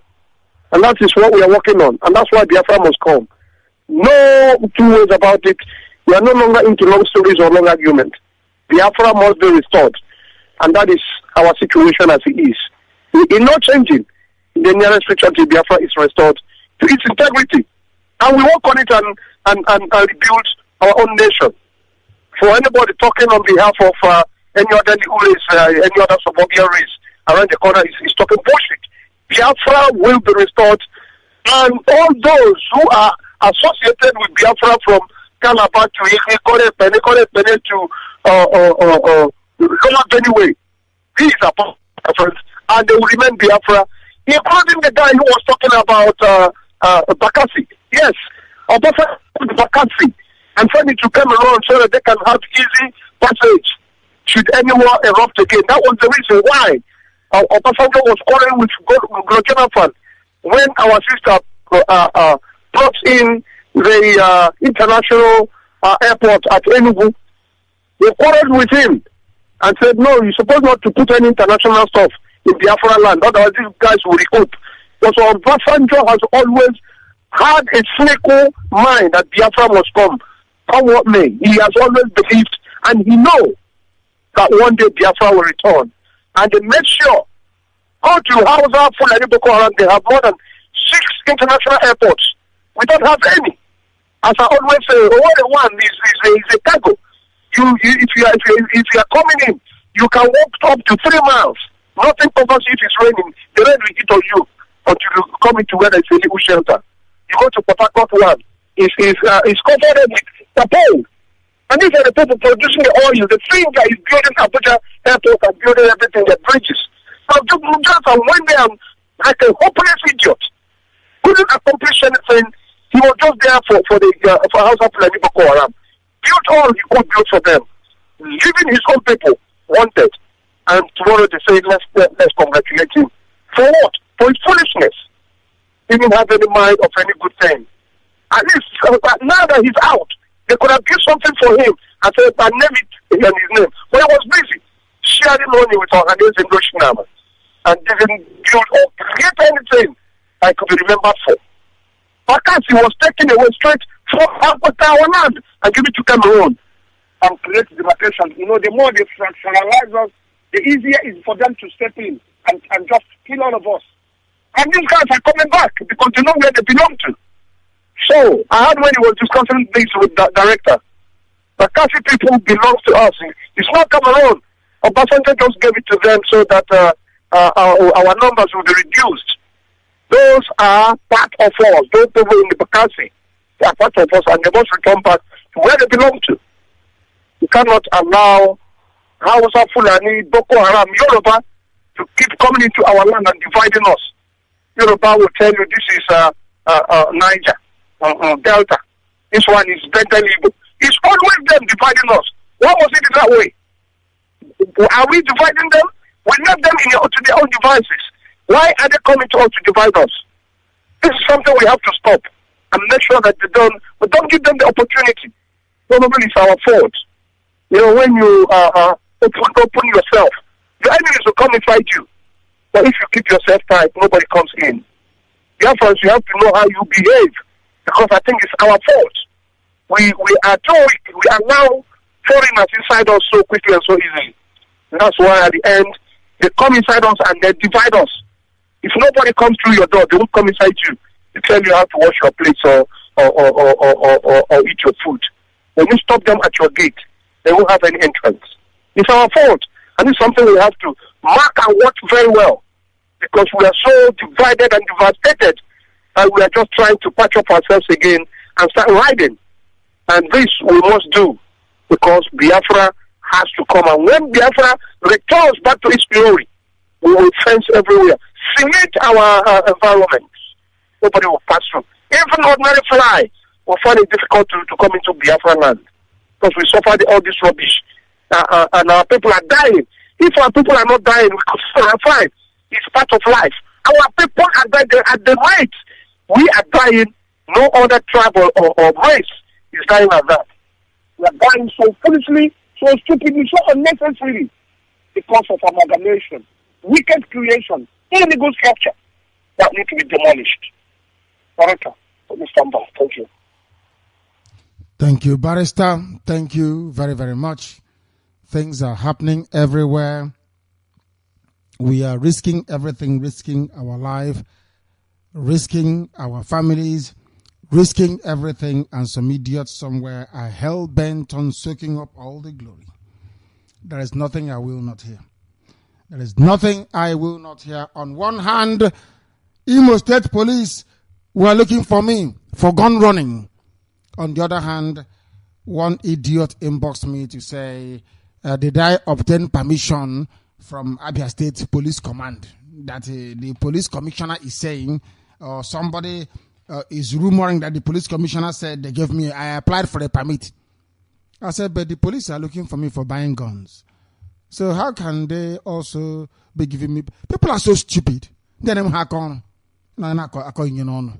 Idiots. People looking for elephants. Ndiushi. Can you do what we did? You can't. All over the world, not just here. Getty Images carried it. If you know what Getty Images mean, then you understand how far we went on Saturday. The caller on Viber, can you hear me? Yes, Director. Good evening. Good evening to you. Your name and where you are, please. My name is MNK. I'm calling from Aba. Thank you. Go ahead. Director, thank you so much for what you are doing for us. I say, may Chukwu Abiyama bless you and bless your entire family in Chukwu Abiyama's name. You say? But I want to speak on the news because I heard when he was giving the news about the people, somebody from living in Lagos saying something about us here, because I want to let some of us, some people, some of our brothers and sisters who lives over there, thinking that they are there in Yoruba land and doing whatever they feel.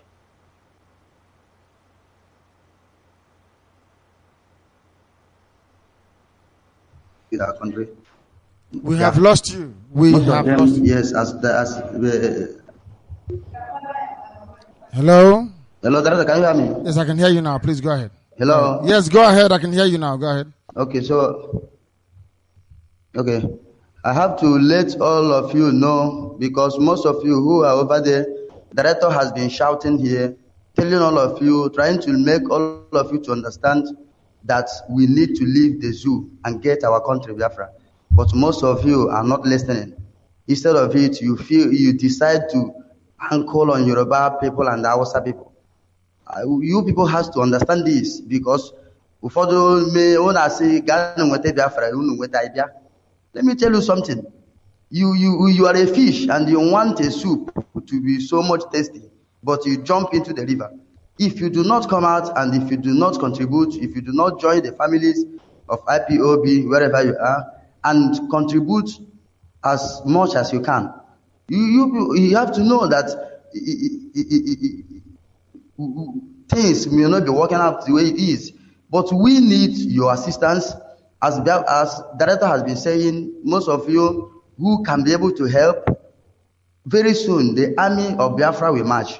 We need bullets, we need guns, we need weapons, so that we'll be able to face these people.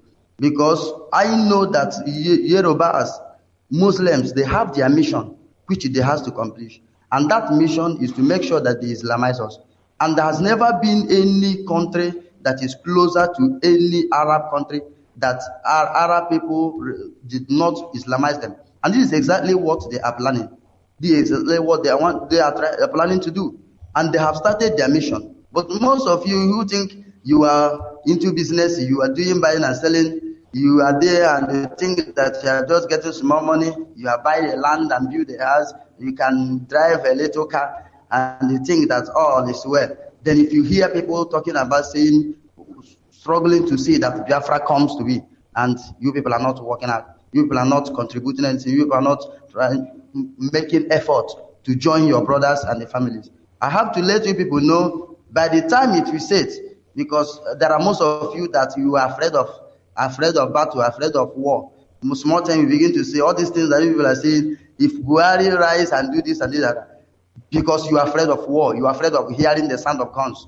But to those of you who are afraid of hearing the sound of guns, by the time it will happen, and by the time it will set, you will hear the sound of gun, you will hear the sound of violence, you will hear the sound of abundant war coming, because you people did not make up your time to see that we achieve Biafra. So I have to let all of you know, for you to understand that Biafra is the only thing we need. Biafra is the only miracle we need now. No other thing. You do business, you travel from here to China, you import your goods, and your goods will come back and offloaded in another country. Then you hire vehicle from another country, from Lagos, you bring in your goods down here. Before your goods will come to this place, to the east, maybe the vehicle will fall on the way, and your goods will be destroyed. And you enjoy it because you think that you have made a little money to travel to China. So all these things, you people need to have this sense of belonging and let us come together and put hands together and fight and see that we get Biafra. Not all these things that people are doing, everybody, most of you are slacking back because you think that your buying and selling is enough for you. But those of you who are living in Lagos there, building houses, building mansions, don't forget that the time is coming when those things and those property you have over there, that the Yoruba people will not allow you people to lay hands on them, because we know whom they are. They don't like us. They hate us. And we don't supposed to be in the same category, in the same particular place with them. They have their own culture. They have their own language. They have their own mentality. They have their own religion. They have their own reasoning. So we are not the same with Yoruba and Hausa people. Yes, you hear director yesterday when he was broadcasting, letting us to know a terrorist was about to kill somebody, and he shouted "Sai Buhari" to tell you that Buhari is a terrorist. And the director has been saying this all this while and trying to let us to know the mission that Buhari has. Most of you, when we talk to you, you say that forget about that. Buhari is going to Buhari everything. But by the time he will Buhari all of you into Muslim, then that is when you people will understand what is happening. But now that director is shouting, letting you people to know the truth, letting you people to know that the only thing we need is to come together, is to forge ahead and have one mind and one accord and fight and to see that we get the Biafra. Most of you are not listening. But I'm here to tell you people that when the time comes, you will regret it. But it's the earlier, the better. You will see that we all will achieve exploit. My director, I thank you so much for what you are doing for us. I thank you for all this mission, because I believe that God who called you will strengthen you. He will empower you. He will not allow the arrows of the enemy to penetrate your life.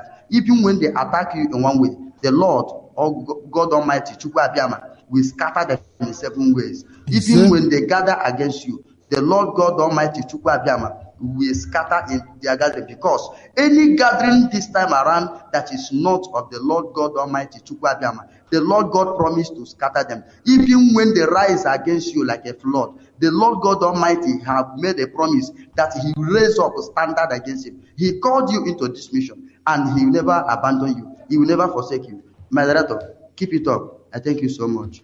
God bless you. Thank you very much, and may Chukwu Okike Abiyama bless you too. We are live and we are direct, and of course, heaven is presiding over our proceedings here.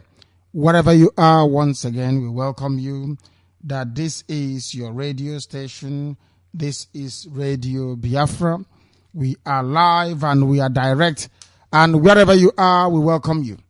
Wherever you are, we welcome you. Our lines are open, and you are at liberty to call us. Even the coordinator's line is open as well. If any coordinator wishes to call, let us go to, I want us to go to, I think it's WhatsApp, to see who is there. The caller on WhatsApp, can you hear me? I can hear you, Director. Good evening. Good evening to you. What is your name and where are you calling from? Kelechi Uchenna Nweze from Imo State, Idato, South, Biafra. Thank you very much. Calling from Aligwacha. Thank you. Thank you. Please go ahead.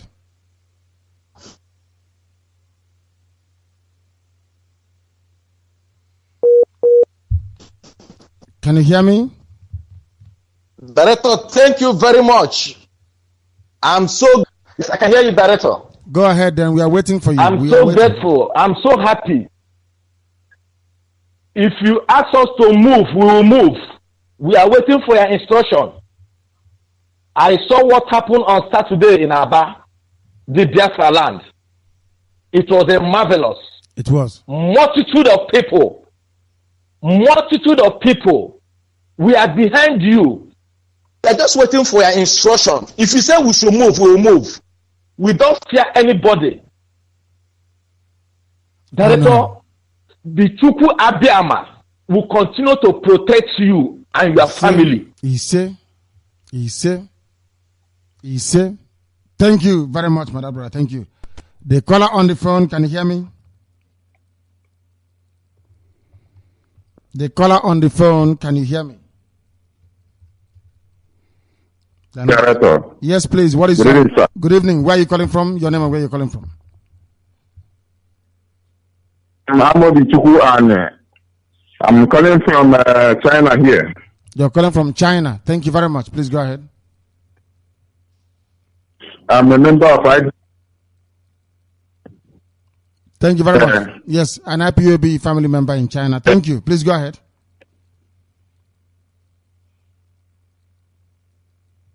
What is wrong? Director, I thank you for a good thing for us.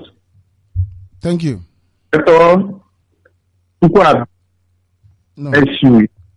My dear brother, your line is not very clear. Your line is not clear. You may have to call us back again. Our brother from China, the line is not very clear. Please try and call us back.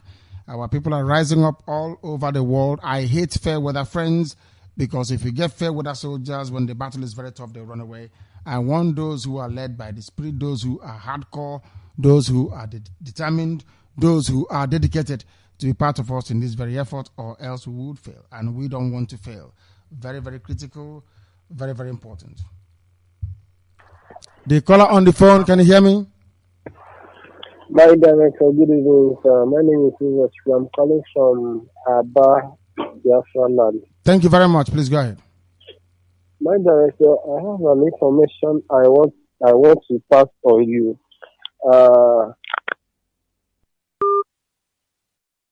I can't understand it.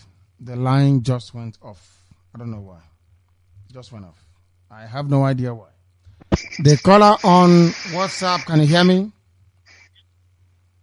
Yeah, Director, I can hear you. Director, good morning from Hong Kong. And good evening from here. My name is Chino Sofoho. I head from Imo State, Wanga local government. Director, the news you read about the guy writing about Biafra from Lagos, I think there is something you mixed there. You didn't really think about who that guy is. For my own thinking, I've been thinking about this thing. I think it's one of those Billy human rights group, because the way he wrote that thing, when it comes to this side, he condemned the other side, he balanced it again, shows that it's Billy human rights. For real. Those Billy human rights group. You understand? Trying to criticize. They are not that intelligent. They cannot write so brilliantly. I don't think, I wouldn't give them that credit. They are not that brilliant. They cannot write so brilliantly. Okay. Yes, this person wrote very brilliantly. Really? He's one of those in Lagos trying to curry favor with Tinubu, and he said the revered Oba of Lagos. Who ex-policeman. He says he's now revered as Oba. That tells you all you need to know. Thank you very, very much, my brother. It is not them. I wouldn't give them that type of credit. They are not that polished. Not that polished. The caller on the phone, can you hear me? Yes, sir. Good evening. This is Iken calling from Onitsha. Ikenna, do you have a father? Yes, sir. What is your father's name? Obialo. That is your name. Please give us your name. Obialo. What is your name? Ikenna Obialo. That is better. Now you can go ahead. Go ahead, please. Okay. Director, I don't want to talk much, but I want to appreciate what you're doing. You talk about the Redeemed Christian Church of God. David Cameron visited Pastor Adeboye. When you're talking sense, people think that what you're saying is a lie. A friend who is very close to that man of God says to me, I call him a man of God because the church shows some respect. David Cameron asked him about Biafra. He said that God did not say so for him. David Cameron, why are you talking about Biafra with someone who is not from there? And do you know that Adeboye praised this man called Osibanjo when he built the Cathedral of the Redeemed in Lagos? But Chikasen group of company, this man that is called, that has AZ, he paid the highest site in the Redeemed Christian Church of God. But do you know that this man built a powerful cathedral that is 2 of that of Osibanjo? But this man, Adeboye, did not appreciate Chikasen. If you appreciate, I don't know, but he did not praise him the way he praised Osibanjo, because Osibanjo used government money to build his own. But Chikasen built the church with his own hard-earned money. Our people are not listening. Our people doesn't care. I'm a uniform man. I argue with my colleagues when we were when we were talking before the Saturday day, I was not in Aba. I was praying, and the people were saying, why are you always Biafra? I said, I'm a Biafran. Forget about the thing we are doing. We are just doing this work because the time has not come for us to do the right work. The whole world is hearing me, and I know that people will bear me witness. Some churches, they have shared a prayer point to pray against this our movement. We are working on the ground. I know my brothers, my friends will share ourselves from our Navy. I'm not hiding it. We are not Boko Haram. We are freedom fighters, and we will fight it to the end. I know that I'm not with the IPOs because of how they post us in work. I was posted to guide among the mosques on Shaman market. Do you know that the movement that our government make show us that there is gun in an Shaman market that Hausa people are holding? I'm not hiding anything. So these things, our people are not hearing. You're saying we need guns, we need this and that. On that day, I was holding my own because if there was any move, I would fire. I would have been the first to release. But I don't want to tell people that this thing is just ordinary medicine. I want to tell people that what you are saying is the right thing. Let everybody wake up now. Or tomorrow, when you wake up in the river. If you do not wake up now, Biafrans all over the world, if you do not wake up now, before you wake up, you will see yourself in the lagoon. You have been promised by those people. You talk about this, how do you call it, Niger Delta. Every time you are telling them, since people are so stupid and frustrated, they don't even have. I don't know. When I'm angry, I don't know what to say. A Yoruba man walked to me, my colleague, said to me that on the day during the election, that if the terrorists did not win, that I will be the first one he will fire before I will see gun to carry. And I told him that no problem. And this is your colleague. This is your colleague at work. Yes, a Yoruba man. He said that I will be the first that he will fire. I say no problem on that day. Let us see who will first fire. So I am telling you, these people are prepared. Okay, during the negotiation, did you notice that the flag was not flying? Obasanjo, former. IBD, former. Buhari, former.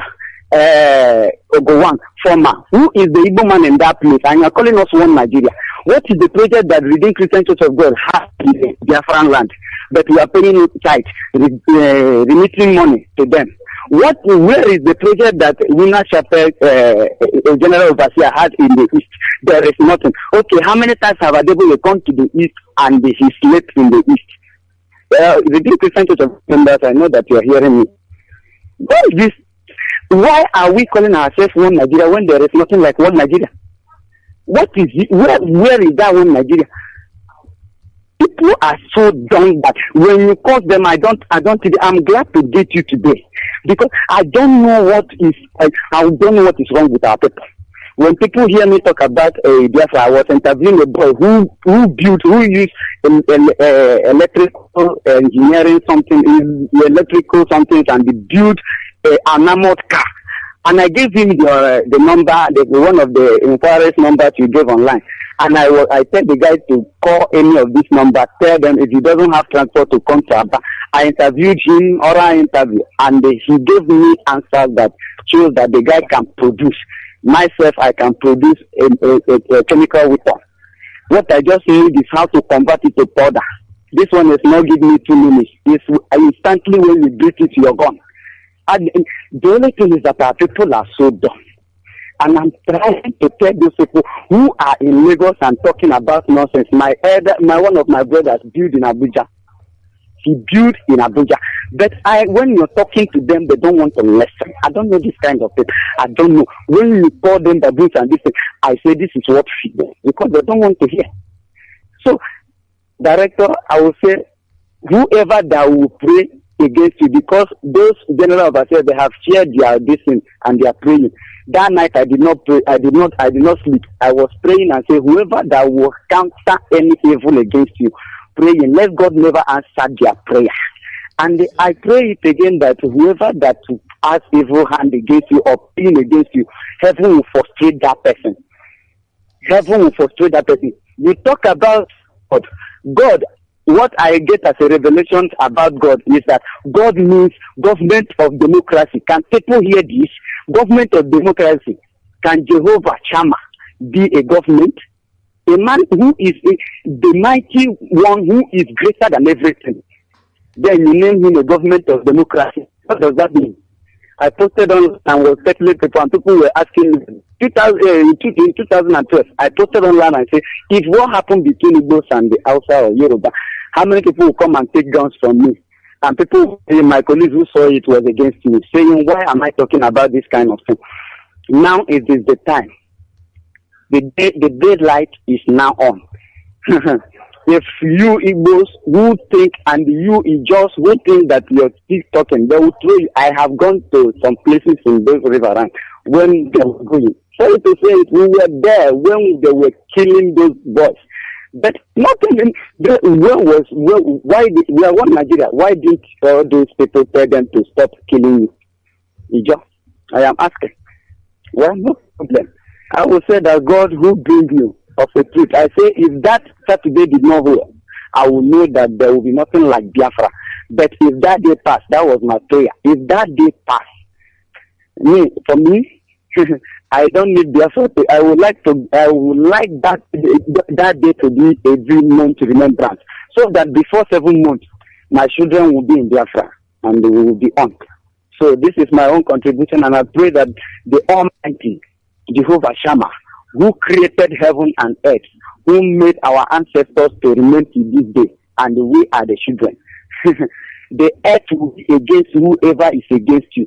Heaven will expose them wherever they hide, and so shall it be in the name of Jehovah Shammah. Ise,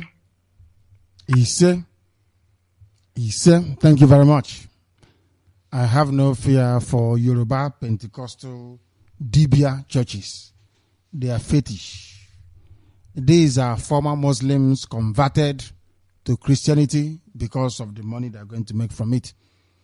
And the idiots going there are those caught up in the charms that they have made. They pray to Arose. They worship idol. I worship the one truly great Chukwokika Biama. Chukwokika Biama has a son. The son's name is Yabuheshua. The son's name was never Isis. Never. So they are praying to idol. And there is nothing an idol can do. Arose by Arose. Anytime, any day. The caller on WhatsApp, can you hear me? Yes, I can hear you, my director. Thank you very much. Please, your name and where you are. My name is Onyebuchi Anibe. I'm calling away from Germany. Where in Germany are you? I live very close to Frankfurt. Thank you very much. Go ahead. My director, I'm so happy to have someone like you in a Biafra land. I haven't been listening to you for a while, but of recent I get in contact with my elder brother, who is one of the IPO member in Switzerland. So he was telling me about Biafra, about all the things. I was so disappointed because I couldn't believe something truth can come out again, because when I was down in the zoo over there, I could be hearing what about Wazulike and the rest. Unfortunately to me, I said, what the hell is going on? Could it be truth? I was so surprised that someone can rise. I have gone through your profile. Because I think I was so happy because you made it people to know. Because those up down there, they don't know what life is all about and what freedom is all about. Can you hear me? Loud and clear. We are listening attentively. Please go ahead. So, my brother, the only thing I told my brother that I have seen and I have believed. Because when we are talking over the people, when you come down to Nigeria, they thought here is like heaven. They don't know. The white people bring us together, call us. Here in Europe, even in this, what they call this Scottish man, look at, that come to bring a place that have about 250 languages together. In their own country, who they call British, they are not even one. but they do everything by dialogue. BBC, CNN, are they blind to see what is happening over there? Why are they so? Because they don't want people to know the truth. But we have opened their eye because the internet have made the world to be free. That you have to know what you don't know. When you are talking now, people may thought maybe because you go to school. No, because you read history. The world is all about history. But my director, the only thing I want you to know is that there's no harm that can stand on your way because you're on the right side. He said, you are on the right side. And whoever is on the right side with the truth, there is nothing can come against it. Because the Lord, the God who we serve is not blind. I was in Nigeria last month, when people are going to church, talking about this, that. Inside that church, two people that even there, they are enemy between themselves. What are they preaching? Hypocrites. They told you that you don't have to believe what pastor is telling you, believe for what it is, what is telling you. In my own community, I'm from Omabala River, precisely Umleri. A pastor can tell you, do this, do that, do this, do that. What are they doing with it? Are they going to church here? Every Sunday is the day they have to sleep here. But in Nigeria, people wake up 5 o'clock in the morning, 6 o'clock, 7 o'clock, 8 o'clock, 9 o'clock. Somebody who is hungry, you tell him to go and fast him. God will be your strength. While you know what that person needs is food. You cannot provide that. And again, what motivates me most is when a guy called you and told you that he's an Okada rider in Anambra State. And the current governor wants to, whatever, that he cannot be able to have keke napep or what they call it there. The only thing that motivated me to call this station now is that you told him, we are our brother's keeper. Of course we are. That he will get what he needs. What else do we need? Nothing.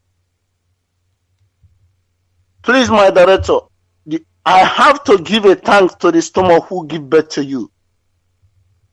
Your mother, your father, who trained you and supported you for what you are doing. There is some of father who will be say, hey, my son, this, that, what happened to the rest people that be freedom fighter, this, that. But my director, you are on the right side. And you have made the world to know. I have to, from today on, I have to let the people who I know here what is going on. I will start from today doing my best to support you in any way. And as I'm talking to you, I will give you a surprise from my own side. This is the only thing I have to tell you now. Keep on and do what I be with you. Thanks. Ise. Thank you very much for that. Thank you. I have a caller on Viber. Can you hear me? The caller on Viber, can you hear me? Not paying attention. What? The caller on the phone, can you hear me? Yes, sir. Good evening, Director. Good evening to you. What is your name and where are you calling from? My name is Mazi Nnamdi. I'm calling from Aba. I'm from Imo State. People say they're from Imo State. Imo State is big. I'm calling from Aba. You're calling from Aba. Where are you from? Village Gonu Wisipota? Okay, I'm from Uguta, Imo State. Uguta is better. People should leave all this state business. It makes me sick. So I'm from Imo State. Are you from Ikeduru? Are you from Umbise? Where are you from? I'm calling from Imo State. Biafra land. Thank you very much. Please go ahead. Please, Director, I'm very grateful to get you since I was calling your line. It's very hard to get you. So there's something somebody said on Monday, so I want to correct him that very day. But I had to reach you. Somebody called you say that some people hang on the road that Saturday.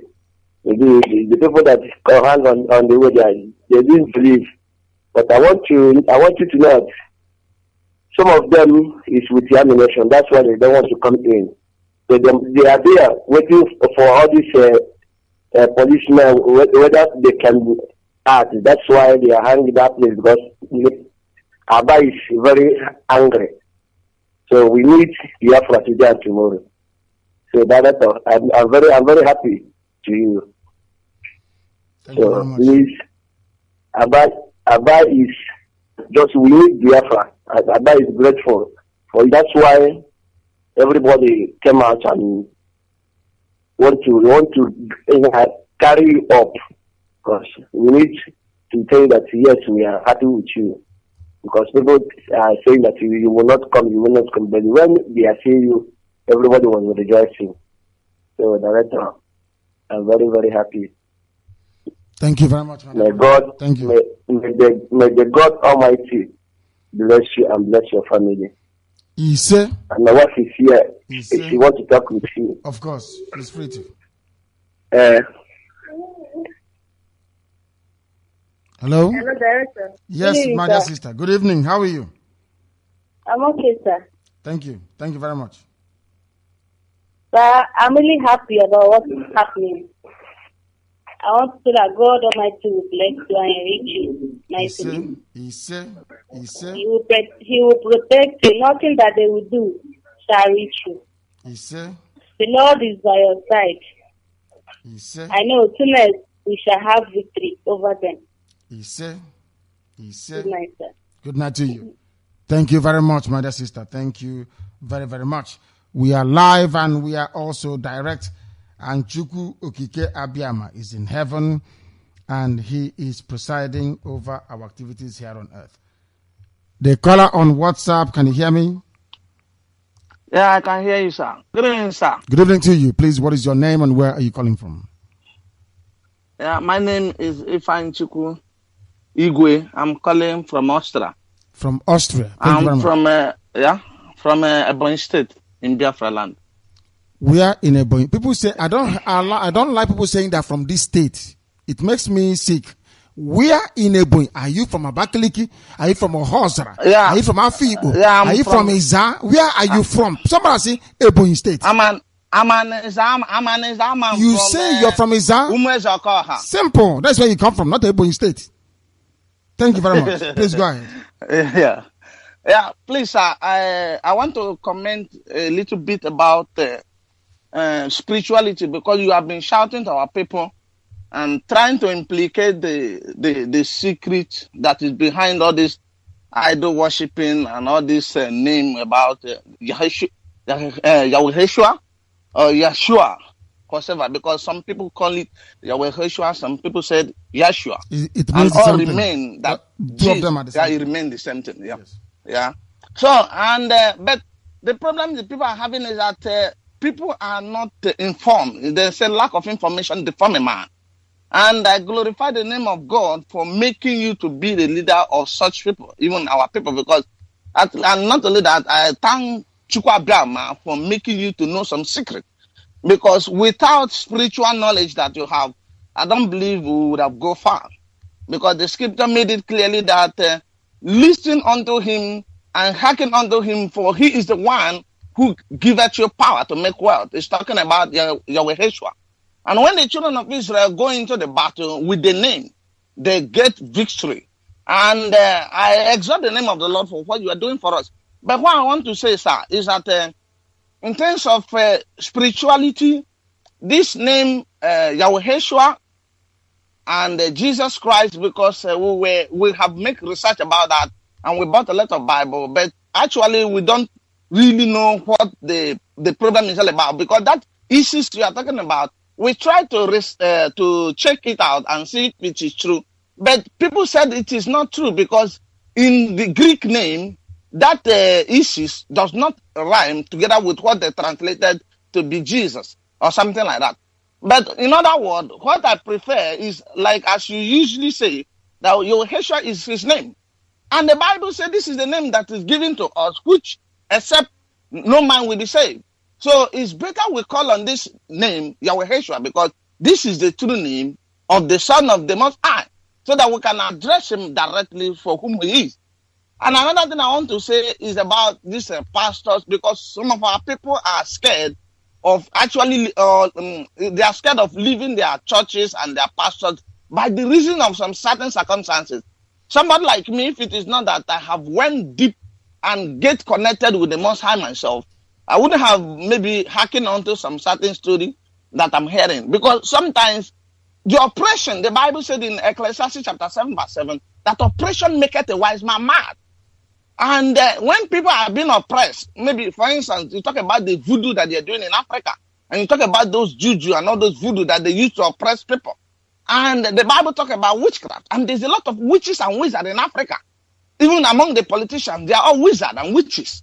They use human blood and all these things. So, and nobody can stand naturally in fighting against all those evil forces without a spiritual force that is behind. And that is why if you tell them about the church deeper life and mountain of fire or redeem, and although even those churches are just a mere stories, just promising them sow your seed and God will deliver. But still, they believe within themselves that maybe peradventure God may save them. But I want to say, if there will be a platform that will also play all these roles in the life of people, in this Radio Biafra, I believe it will help people to actually come close. And I want you to exactly what Moses did, because the father-in-law of Moses give him an advice, and he told him to appoint men of some to thousands of leaders and some to 100 and some to 50, but the one that are stronger than Moses, he should bring it. That is to say, we can, and not only that, if you read the book, most of the book of Exodus or Numbers, you see how they eventually the book of Leviticus, they set up a spiritual structures that are leading the people, so that the people will not, because if you don't give them the spirituality, because the whole world has, the Bible said that the earnest expectation of the creation are waiting for the manifestation of the sons of God. For the creatures were subjected to fertility, not willingly, but by the reason of he who created them. He created for a purpose. And God said in the book of Proverbs chapter 16 verse 4, that I made all for myself, yea, even the wicked for the days of doom. That is to say, God has a plan in which he has said this word. And that is to say, the vacuum of spirituality must be filled up. And if people fail to actually do it this way, this is what, for instance, our grandfathers that went after worshiping of idols. The reason is because they are longing for spirituality. They want the vacuum to be filled. And if the vacuum is not filled, not just maybe telling them the name of God, that is right. But there are spiritual exercises that will also lecture the people and train them spiritually. Have we lost you? We may have. We may have. Thank you very much for that, for your spiritual dimension. Oh my goodness me. The caller on the phone, can you hear me? Hello, good evening. Good evening to you, please. Your name and where you are. My name is Ojeze Golu. I'm calling from Aba. Thank you. Director, I'm very grateful for your work. I'm thankful. God bless you, Director. Director, there's one thing I want to tell you. I want to join the Biafra Army. I've been looking for a way how I can join. I don't. You joined the nearest. You joined the nearest family meeting where you are. I've already joined. Then that's all. Joined it. Then speak to your coordinator. Yeah, good. That's all. Just join your coordinator. That's all. Yeah. Okay. Thank you very much. Thank you very, very much. This is Radio Biafra. We have somebody or some people on the coordinator's line, and we must go to them. Director, good evening, sir. Good evening to you. Yeah. My name is Eberechi Onyolo. Yes, Eberechi. Go ahead, please. Yeah. I'm calling from Aba. Thank you very much. Please go ahead. Yeah. I want to greet you for all things you are saying. But Chukwuabiama will bless you and your family. You see? And yours as well. Yeah. There's something I want to say about Winners Chapel. Because this Yoruba church, you are saying all the time, I have to say something about it. There was a time I built a Winners Chapel in Owerri. And the one in Aba too. I'm the person who built it. Their altar is normally staying at the center of the church with show glass. Their pastor normally put a Bible on top. The masses will surrender the pastor. One afternoon time, around after 3 in the afternoon, the time I'm building that church in Aba here, there was a man who came to that church. That man wears white trouser and white shirt, long sleeve. The shoe the man wears is white. The cap is white. The man has walking stick white with long beard white. They went to that place at the center of that their altar. We are concentrating on that job we are doing. I don't know what they are doing there. After in a long time, they left. They never go up to, let's say, 20 feet. I saw a snake inside that their altar. So that altar is that thing is a show glass. That place they normally put a Bible. It's a glass. Yes. It's not open. Everywhere is sealed. I don't know how many the snake enter inside that altar. I'm not called them back, so see snake inside this thing. They now come back and carry their Bible. Surrender that altar again and say, I command in the name of Jesus. I command in the name of Jesus. Out of annoyance, I just left that place. I didn't know what happened again. Then after about 3 months, I saw there Charlie, the person who introduced me for that church. I said, there Charlie, see the thing I saw these people are doing here. Charlie asked me, did I come there to know what is happening for the church, or did I come there to work? I should go and mind my job. So that is what I saw anything about Winners Chapel.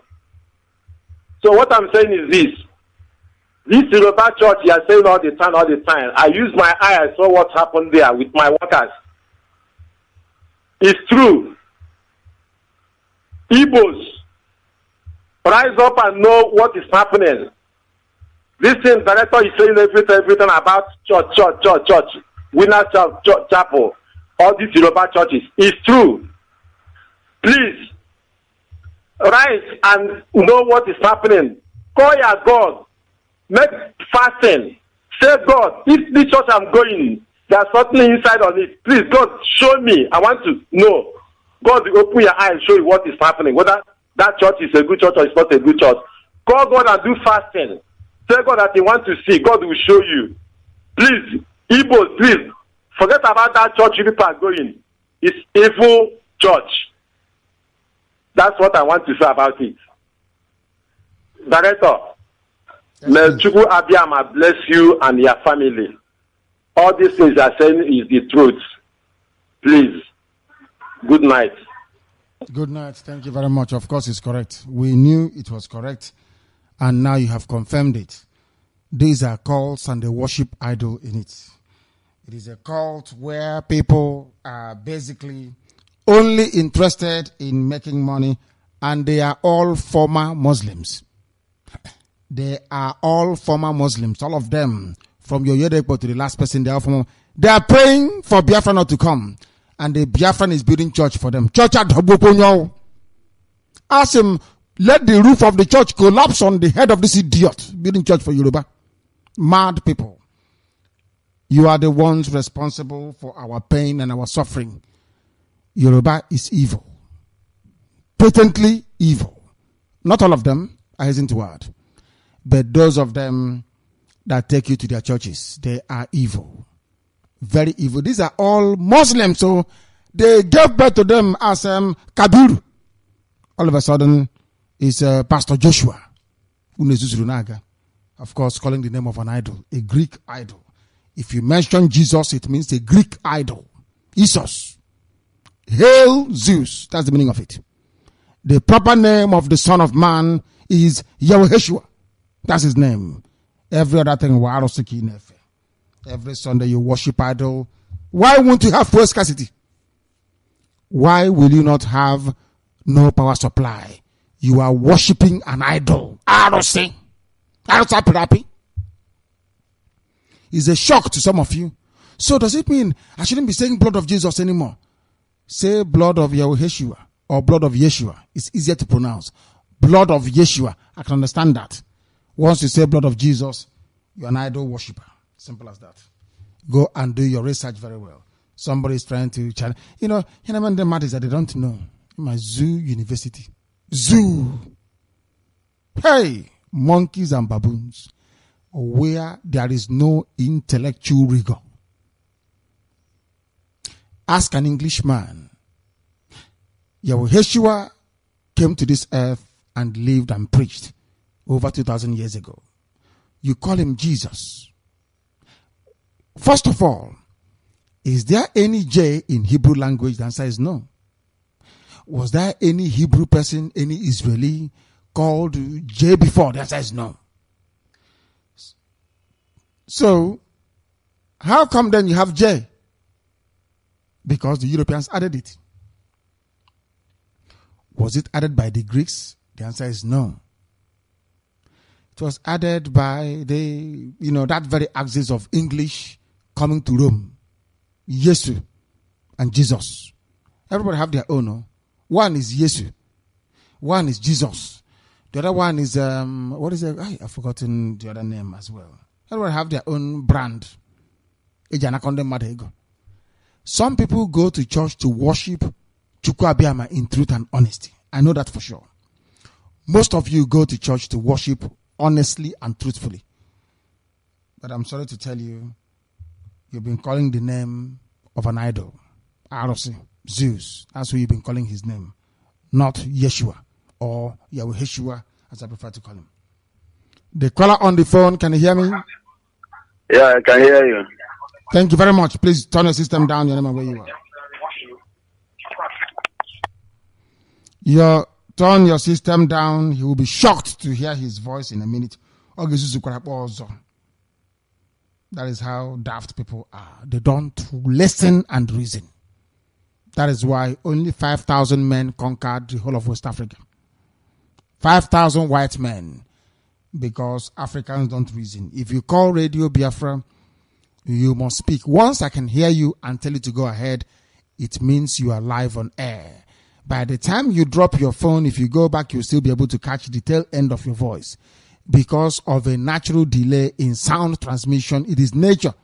Speed of sound is 850 miles per second. You can't change it. My voice goes from here to London, from London to outer space to the relay station to where you are. Calculate it. Common sense. But of course, it's not common because we are black people in Africa. The caller on the coordinator's line, can you hear me? Hello? Yes. My cousin. Yeah, my director. Good evening, sir. Good evening to you. Your name and where you are, please. My name is Erugo Amechi Timothy. I hail from Isiama Obagala, Omaha South Local Government. Thank you very much. Thank you. My director, I don't know where to start because I have a lot of things in my head. Say it. So let me start somewhere. Yeah. First of all, I want to thank you for the great job you are doing. I thank God because sometimes it amazes me when I listen to you talk.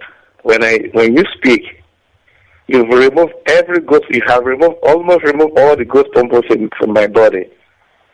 Each time I listen to you, even at my place of work, because Every night when I came back because of my job, I always come back very late. I have to take my laptop. I have to download every program that both the one in the morning and the evening. Sometimes I don't have enough time listening to them because I have to transfer it in my phone so that I can listen to it while on the way. My directors are doing a great job. There was something that happened when we went to Victoria. On Friday, because we left, most of us left on Friday, mostly people who are coming from Barcelona because we are living here in Barcelona. Because of the distance, the day we arrived in Victoria, I didn't have enough opportunity to control the time, the weather, because here in Europe, we can always know on the weather issue to know exactly what the weather or the week is going to look like. But because of the job time, we never give us the opportunity to do that. So we went to Victoria. Getting to Victoria, it was not the side of the Spain. It was very, very cold on that day that I even had to buy a winter clothes there because it was very cold. And why that night I was wondering how people are going to cope up with the weather, because the next day is the day we are going to march. And I was thinking if it's going to be cold because a lot of people couldn't come out because of the weather. So, but on Saturday morning, my director, it was like, when I was seeing what happened, because on that fateful day, the sun came out very early. And this sun stood until we finished every program that we had. I remember what happened when the people of Israel were fighting against their enemies. When they could not finish killing them, Joshua called upon the Lord, and the Lord said to him, raise up your hand, and the sun will stand still until you finish, your enemies are gone. In fact, what happened that day was a miracle, because I never expected it. This is one. Another thing is this. Apart from your preaching, apart from telling us, because let me tell you that if it was not for you and your cabinet, let me say we are already gone, because we don't know exactly where we are.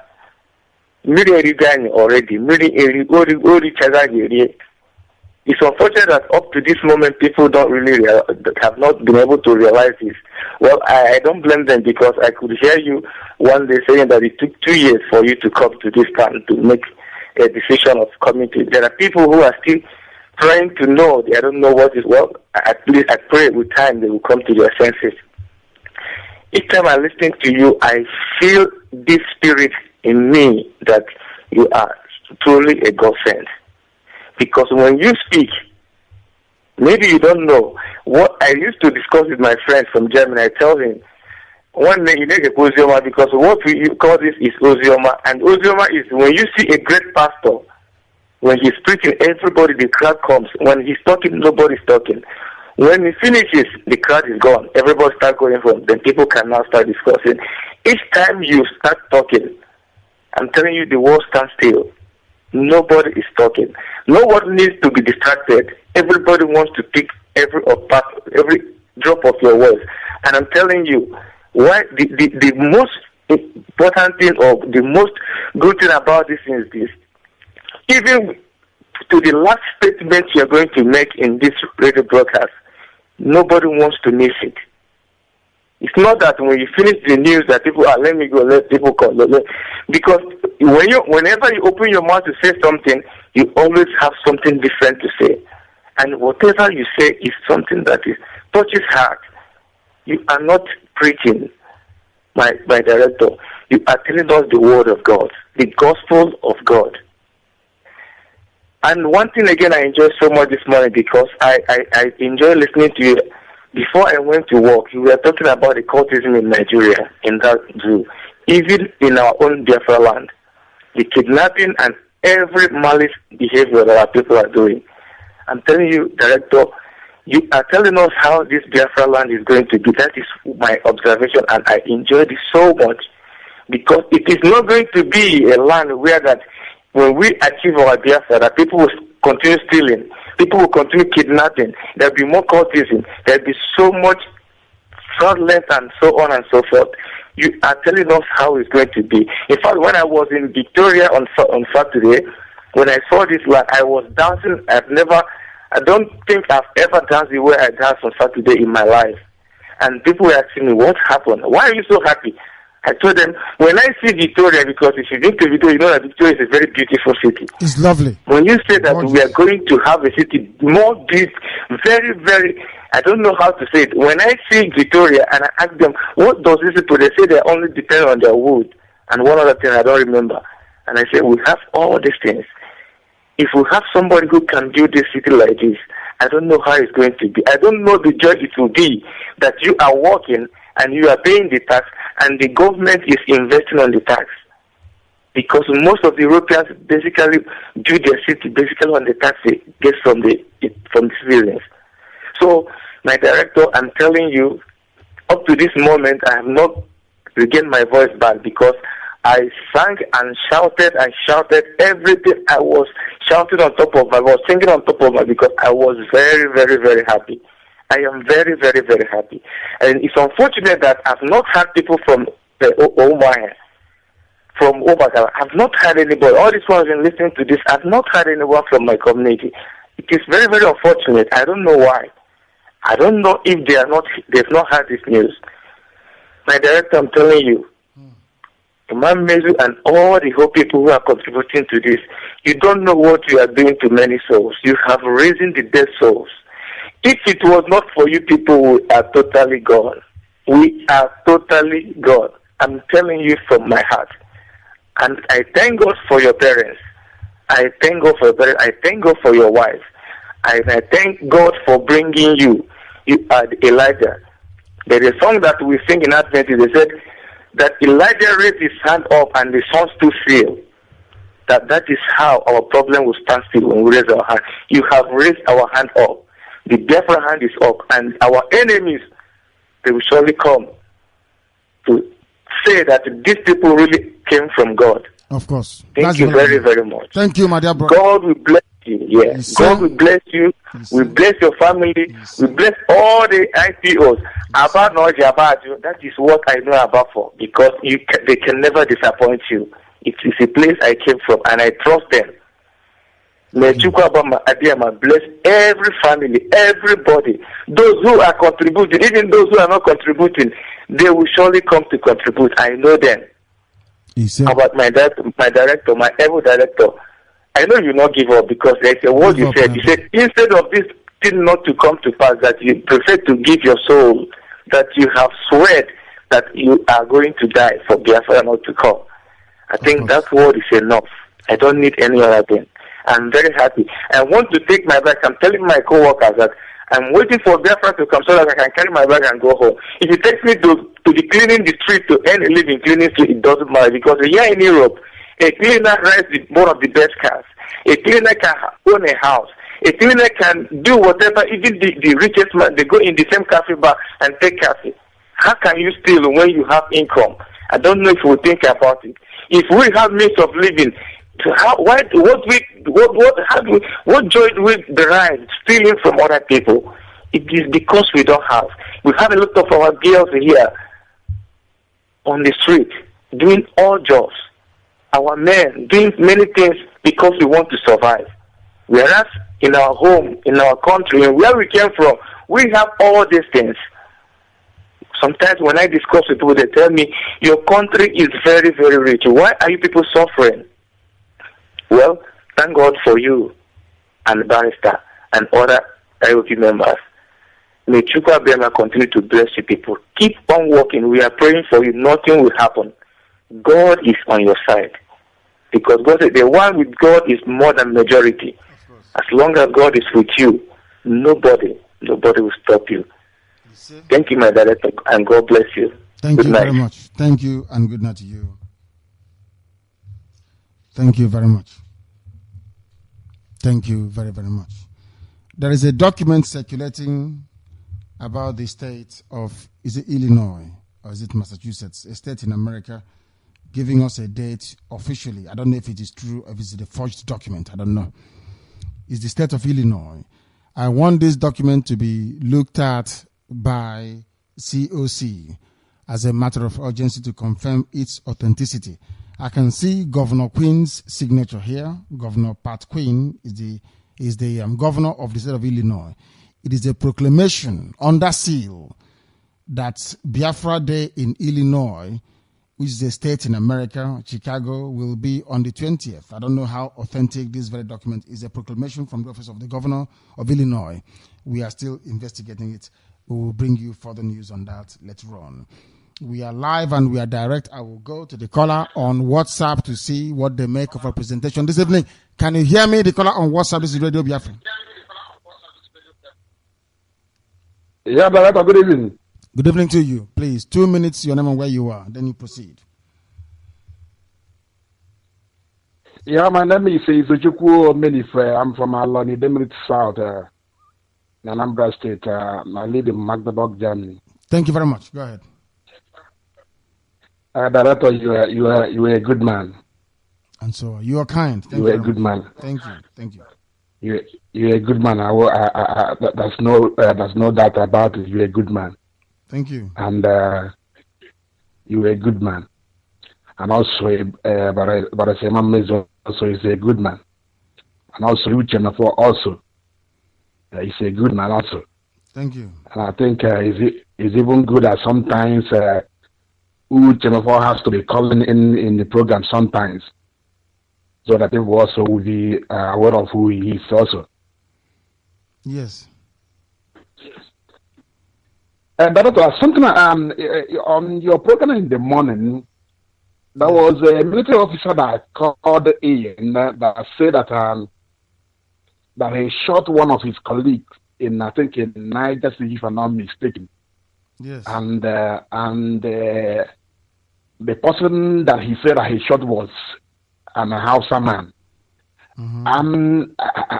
I was confused now because for an Igbo man to shot an Hausa man and they let him go, it's unheard of. It's unheard of. He was dismissed, wasn't he? He was court-martialed and dismissed, isn't it? Even as that. But I think how they do things in Nigeria. I know. What you're saying makes a lot of sense to me. It does make sense to me because normally they won't let you go. It makes sense. Yeah, because when he was talking, I was just saying to myself that this man is not telling directly the truth, because I can't believe that in Nigeria, in the zoo, an Igbo person shot an Hausa man and they just court-martial him and let him go. It's not been done. It's not possible. I think that when you will be calling the man, you have to be careful of. So you don't think it's possible? Yeah, it's not possible. I don't think it's possible. Okay. And also, can you hear me? Loud and clear. Go ahead. And also,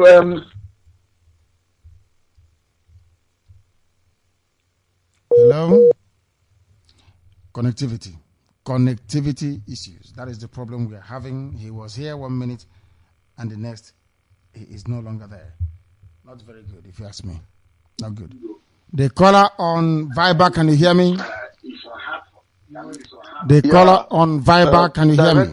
Yes, Dr. Uzokwe. Okay, Uzokwe. Yeah, hello, Director. How are you? Very well, thank you. Trying to get you for quite some time now. Yes. I was even at one stage planning to call your secretary to see if he can pass on a message to you. Okay. Well, I'll start by introducing myself. My name is Dr. Uzokwe Ogedi Uzokwe. I am from Uguta in Biafra land. I want to use this opportunity to thank the principal officers of indigenous people of Biafra worldwide, especially the head of Directorate of State, Uche Asiebu, our COC, and my brother, Clifford Iraya, and all the continental reps. I also want to use this opportunity to thank the board of directors of Radio Biafra. Director, thank you for the great job you are doing. I watched the video, the pictures of the rally in Aba. It was awesome. And there's no doubt that many people have now, more people have come out to support this project since after that rally. And there's no doubt that many people have been encouraged by your courage to also come out. So I'm very, very happy. And I know that Biafra is coming. I've never had my doubts. The only concern I have is that there are some educated people, including my younger brother, who is also a doctor, but they think that we are joking when I talk about Biafra. So I laugh at them and say, well, you people, you are staying abroad, you are not participating. When Biafra comes, then we give you our terms. Some of them think when I tell them, listen, for you to get into Biafra, all that we have spent, you spend it more than twice. They'll spend it twice, not minding he's your brother. He will do a DNA test, so we will know who the father is. And also, he will pay. I'm telling you the truth. They will pay. They will pay. All of them will pay. I'm telling you. I know it's difficult to get you. I don't know. I'm planning to get to Biafra land by end of the month, about 30th. And I would like to at least sit with you in the studio and broadcast at least once. Of course. So I don't know how I would get in touch with you when I come in. My secretary is there. He will give you a private line with which you can contact me. You contact him and he can text or inbox you or communicate to you my private line. Then you can use it to call me. Okay. That would be great. A little bit of what is happening in Nigeria. It's no more news, you know. Since I started listening to Radio Biafra, I've stopped listening to BBC. Before I thought they were objective, but now I know that they are not objective in their reporting. I don't listen to CNN again. My own radio is Radio Biafra. I listen in the morning, evening, afternoon, night. At times the music is playing and I'm sleeping and it's waking me up. I'm now suffering from addiction, and I don't actually know how to calm myself of that addiction. It is serious. I may require some treatment to at least have some time for myself, rather than devoting my whole life to listening to Radio Biafra. It's not very easy for me. So, Director, thank you. Continue pushing on. God will bless you. And all those working hard for Biafra, I like the message. The message you are passing is completely in order. Our brothers in a zone, I don't know. I look at them and I keep wondering whether these people, is it, because I heard they drink a lot of alcohol in that place. So I don't know whether in every family there must be a prodigal son. Dr. Zokwe, in every family there must be a prodigal son. In every family there is always a prodigal son. That is how I see some of them. They are very prodigal son. Because everything happening, I don't even know how they don't see these things on the handwriting. Buhari has now become president and he will be a petroleum minister. I don't know. It's the way I feel very sad all day. I'm very uncomfortable in the United Kingdom, even though I get a lot of money from my work. Man does not live by bread alone. I want to go home. I want to bring up my children in the culture of our land. I don't want them to be behaving British. One day they'll go to school and come back and start asking me, Dad, is there anything wrong in being a gay? I don't want such a thing to happen. I want to take my children back home, back to the land of my fathers, and train them there. I'm always happy that at least I was brought up at home, you know. So this is the point. I don't know why people are trying to make themselves voluntary slaves in Europe and America and Asia because of the fact that we don't have a country of our own. Well, thank you, Director. Let me leave you. Please, I'll call you over there to get the private number. Please. Before I take off. Thank you very much. Thank you. Dr. Gedozok all the way from England. Thank you very much. I have a caller on WhatsApp. I wonder if they can hear me. The caller on WhatsApp, can you hear me? The caller on WhatsApp, can you hear me?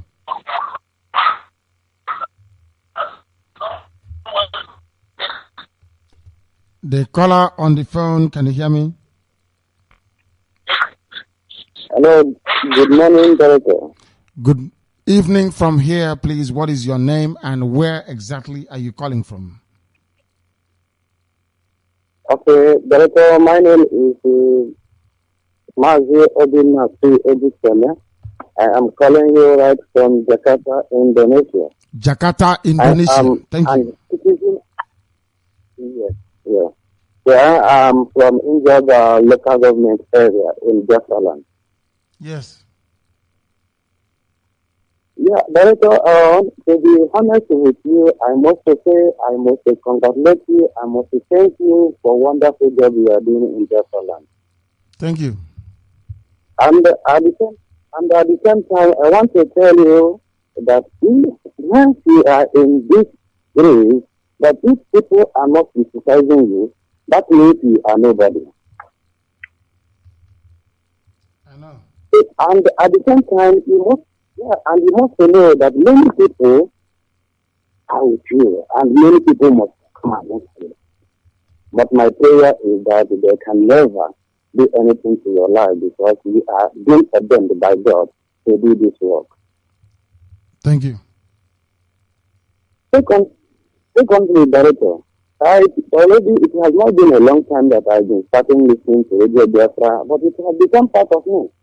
And extent that if I did not listen to it, it seems that I'm missing a lot of things here in the Now, I have seen much of your effort, but why I am still outside by this time of the day is to see, let us keep on talking on how to raise a fund for the animation. The blessing, prayers is enough. We need to comment on some certain actions. And another thing that I want to add to it is this: there is any way that we can raise people to from different armies, whether like Russia or any other, or Israel. Let everybody volunteer. Commit yourself and your money. Let us move, because we cannot keep on praising you, telling you, thank you, blessing you, and relaxing. This can never lead us anywhere. It has come to an end. It has come to an extent that everybody has to contribute in one way or the other, so that we fight this disease and know what we're doing. We cannot be a tower from year to year. These people think that we are getting, but let us, start by action. Director, I am being triggered by your words. Director, I am being provoked and being encouraged more and more each and every day that I hear from you. I have nothing much to say, but I am praying for you and for your family. Personally, not only to say, Director, you are blessed. I'm praying for you. That the same God is a good job. I will make a remarkable something in your life and in the life of your family, including your mother. I will not waste much of your time because I know that it's already late in the Nigeria by this time, and I can also hand off so that other people will come in, and so that you can be able to play the video for the day and take your rest. May God always bless you. That is my contribution. Thank you very much, my director, for giving me the audience. Thank you. Thank you very much, my dear brother. Thank you very, very much.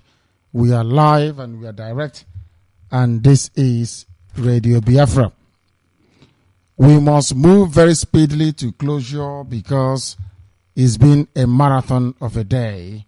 In total, we would have broadcast today for nearly 10 hours. 10 hours worth of broadcast. That is awesome. But we're not tired, but we need to let you go and rest, I think. I thank all of you for listening. I thank you all From the bottom of my heart, you're doing very well, marvelously well. All our principal officers of state, all our coordinators, wherever they may be, you have worked very hard. And I'm glad to say today that IPOB has forced our enemies to be discussing Biafra. We made it possible.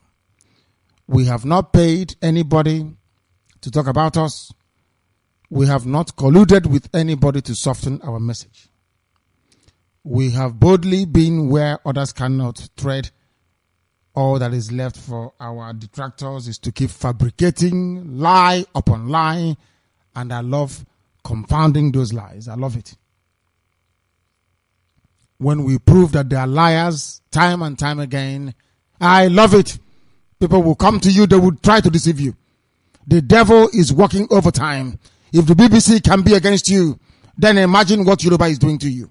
Yoruba church is of Satan, is of the devil. Anybody going there cannot join us. You are not a child of heaven. You can never be part of us. If you want to go to Pentecostal church, look for one being pastored by a Biafran and go there. And shout all you like. But the truth must be preached. I say, I have Chukwu Okike Abiyama, that's his name, against all the idol worshippers of the modern world. And we want to see who will win. Maybe we need to defeat them spiritually, and then we go and meet our enemies in a mortal combat. Very, very important. After all said and done, we will triumph. Let's try and see if we can take this call. The caller on WhatsApp, can you hear me? There's a caller on WhatsApp. They're not saying anything. They're just calling us. Yes, what is your name? And where are you calling from?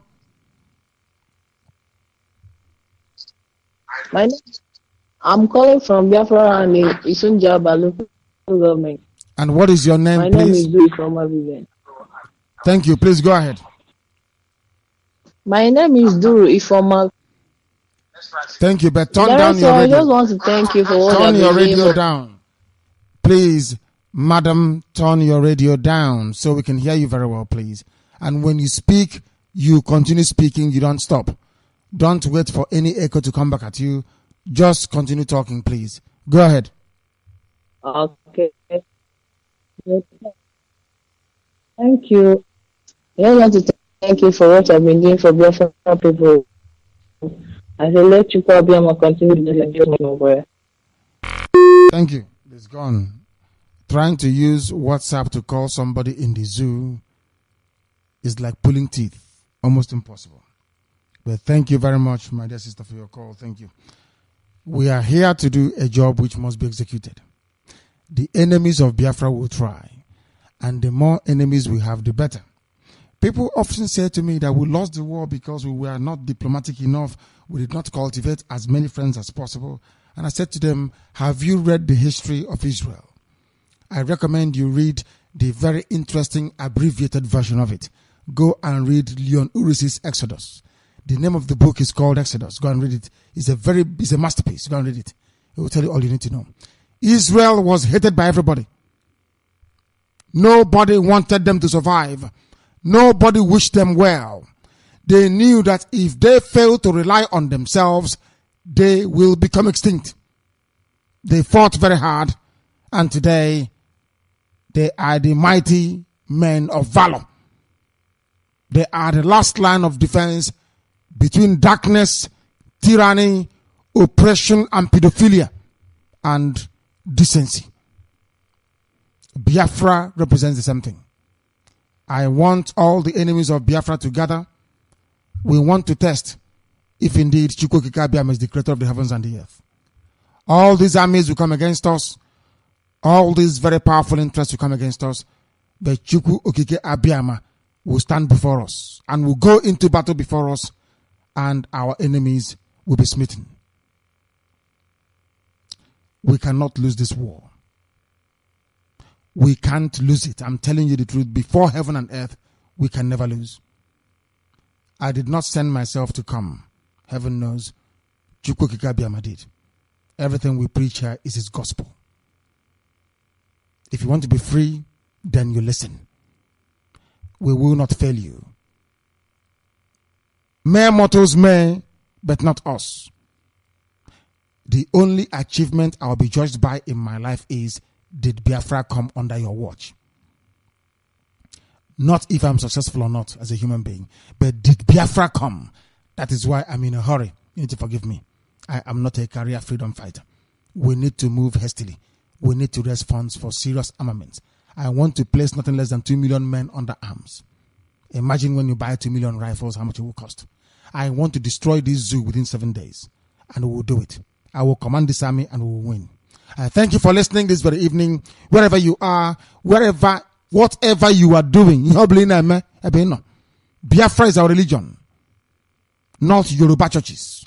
Biafra is our religion. Here on Radio Biafra is where we worship, because Chukwu Okike Abiama is our creator, and only him do we praise. Anything made with hand, anything that has the influence of man in it, I don't worship it. I don't worship man or the name of a man. I worship Chukwu Okike Abiama in heaven, as he commanded me to. You will have no other God apart from me. These are his words. And if you consider now, it never changes from generation to generation. He remains the same. He never changes. So anybody telling you he came down and was wearing pancake, fry, do stretch hair, is talking absolute piffle. Rubbish. These are products of darkness. They thought we are Africans, they can bring us idol worship, and we are jumping up and down.